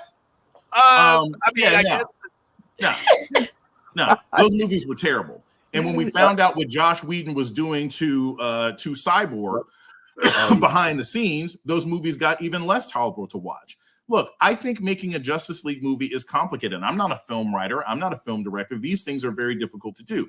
But there is some core elements that you need to have in any superhero movie, and that is we have to, one, care about these people. They have to face stakes that matter, and their team dynamic has to be something that we can relate to. The fact that you put together this team, which doesn't seem like a team, doesn't seem like people who would want to work together, your inability to integrate their different power sets so it makes sense. Why would you have a Batman on a team with a Superman? You got to write a plot where that makes sense. And that's what they failed to do. It was a physical battle at the end of Justice League, which means that most of these people aren't necessary. What they managed to do with most Avengers films is have a villain or a problem at the end that required some skill sets that made Hawkeye make sense, some skill sets that made Captain America make sense. There was a value to having each and every person on the team. If you can't do that, it don't make no sense. Oof. Man, that makes perfect sense. All right, cool. Well, Yaz, what's up? So, in talking about team dynamic and how it works out very well, like, what are your thoughts on the Teen Titans, like the Titans show? You know what I'm saying, like the adult one. You know what I'm saying, like. So I haven't watched much of that, and a good friend of mine, Bianca Sams, actually wrote a couple of episodes of it. I've seen a few. I've heard good things. I haven't really watched enough of Titans or, say, Doom Patrol. Okay. I love Teen Titans Go. Teen Titans Go is one of my favorite shows of all time, and I didn't really like the original Teen Titans show, but Teen Titans Go is one of the most hilarious, creative, brilliant things I've ever seen anybody do. Cheeky. It's so funny. And when they do their retro episodes where they sort of mock TV shows in the 70s, 80s, and 90s, it's all of the things that a great cartoon does. And in an era where streaming and Hollywood greed has cut even children's cartoons down to 7 or 8 episodes per season, Teen Titans Go has the library where I can watch hours and hours of 8 to 10 minute episodes and get a laugh, see some adventure, and there's not enough investment in that kind of long-term programming. Love the show. Valid points. Great. I hate how DC does so great with their animated, and they can't capture that shit into the live action. What the fuck is going on? Yeah. It's effort and ego, because you could take some of those same writers and move them to screen, but they don't want to. Well, they tried that with Star Wars, and it didn't pan out so well. So we'll see. Go ahead, Stein. We got to wrap up. Well, okay, no problem. To that point, Peacemaker, I think was the one live action series that got it 100%. Right so far from DC. That I think we can all agree there. Absolutely. I really enjoyed Peacemaker. It was funny. John Cena was really found his groove as the kind of character that he can play. I enjoyed that show from beginning to end, and it did race right. Like the whole conversation in the hallway about why you only beating up black people was hilarious. And I was like, okay, this is fun. This is how you do this. Yeah, I really enjoyed that show. I love in the beginning. He's like, yeah, you only arrest black people. Like, no, I don't. I arrest white people. I arrest a lot of white people. His epiphany was so great, though. I'm not gonna. I think that's what made that show so great, was his epiphany of realizing, holy shit, I've been bred to think this way, and I didn't even think about this shit and how I do things. And it was beautifully well orchestrated. And I agree. John Cena, he found his niche in his character then, and I'm excited to see new seasons of it for sure. That is a necessary conversation. We are, you know how this goes. We are running low on time. We got about 2-3 minutes left before we can repeat. You said something about a graphic novel that maybe dropping. I want to tell everybody, because I'm starting to lay the groundwork and the previews and everything else like that. I have a graphic novel to come out late this year or early 2025 if we can manage to get it together. Super excited about it. I've been working on it for a while. I've had input from some great writers and friends. This is just the teaser right now. It is a true story. It is an amazing adventure that I have researched and found out about. All I can tell you is it has to do with Buffalo Soldiers, and it's kind of a mixture between, imagine sort of Hidden Figures and Django Unchained. That's gonna be great. fantastic story. So I'm very excited about it. That's the only teaser I'm going to give you, but no later than next spring it'll be out. And it's been a wonderful process. And anybody out there who's ever thought about writing their own comic book, it is a process. It's a different kind of writing, but I love it, and I'm super duper excited about it. And so more. I can't wait. Hopefully we're on the air talking about it, because I'm going to be doing like a whole press tour and everything else like that. So yeah. Well, so hopefully we can get on your list. Yeah. Oh yeah. And also shout out I want to thank you guys. I know you guys all do. I want to thank you guys. I love these kinds of spaces. I love coming on. If you guys ever want me to come on as a guest, feel free. If you ever want to contact me for anything, I've really, really enjoyed this. Shout out to Yvette for connecting me. Anybody who's just meeting me for the first time, like I said, you can hear me all the time. Every Friday, I drop a new podcast, A Word with Jason Johnson on Slate. This week, I got on Jamel Hill, who we all know from ESPN and we all know from The Atlantic. And we talk about Caitlin Clark and we talk about Charles Barkley. We talk about Monica McNutt and what happened with Stephen A. Smith this week. You let him have it. Yeah. So you can go to my Instagram, Dr. Jason Johnson, or on Twitter at Dr. Jason Johnson or Dr. Jason Politics. You can catch me every week, or find me on YouTube. But thank you guys so much. I really appreciate this forum. Thank you, Jason. We want you back. We want you back when that anytime. Hit me up. I can wake up early for y'all. Thank you so much. Listen, we're gonna go ahead and let Dr. Jason go ahead and get his mind right, because he probably got plenty of books to write. You know what I'm saying? So I just want to say shout out to him and his hoodie, and I want to say shout out to Yvette, of course, for introducing us as well. Pop. And everybody up there at MSNBC that co-hosts with him. I love how he stays with Ari Melber, keeps him on point with the verses, and I want to keep watching that. So we are sitting waiting for all of those nerd Easter eggs, my friend. But we want to say on behalf of all of us, thank you for pulling up. And for you out there, be yourself authentically. If you ain't, you being fake it. If you a real nerd, go ahead and let that geek flag fly. We got to let this go before we even. Hey, Deuces.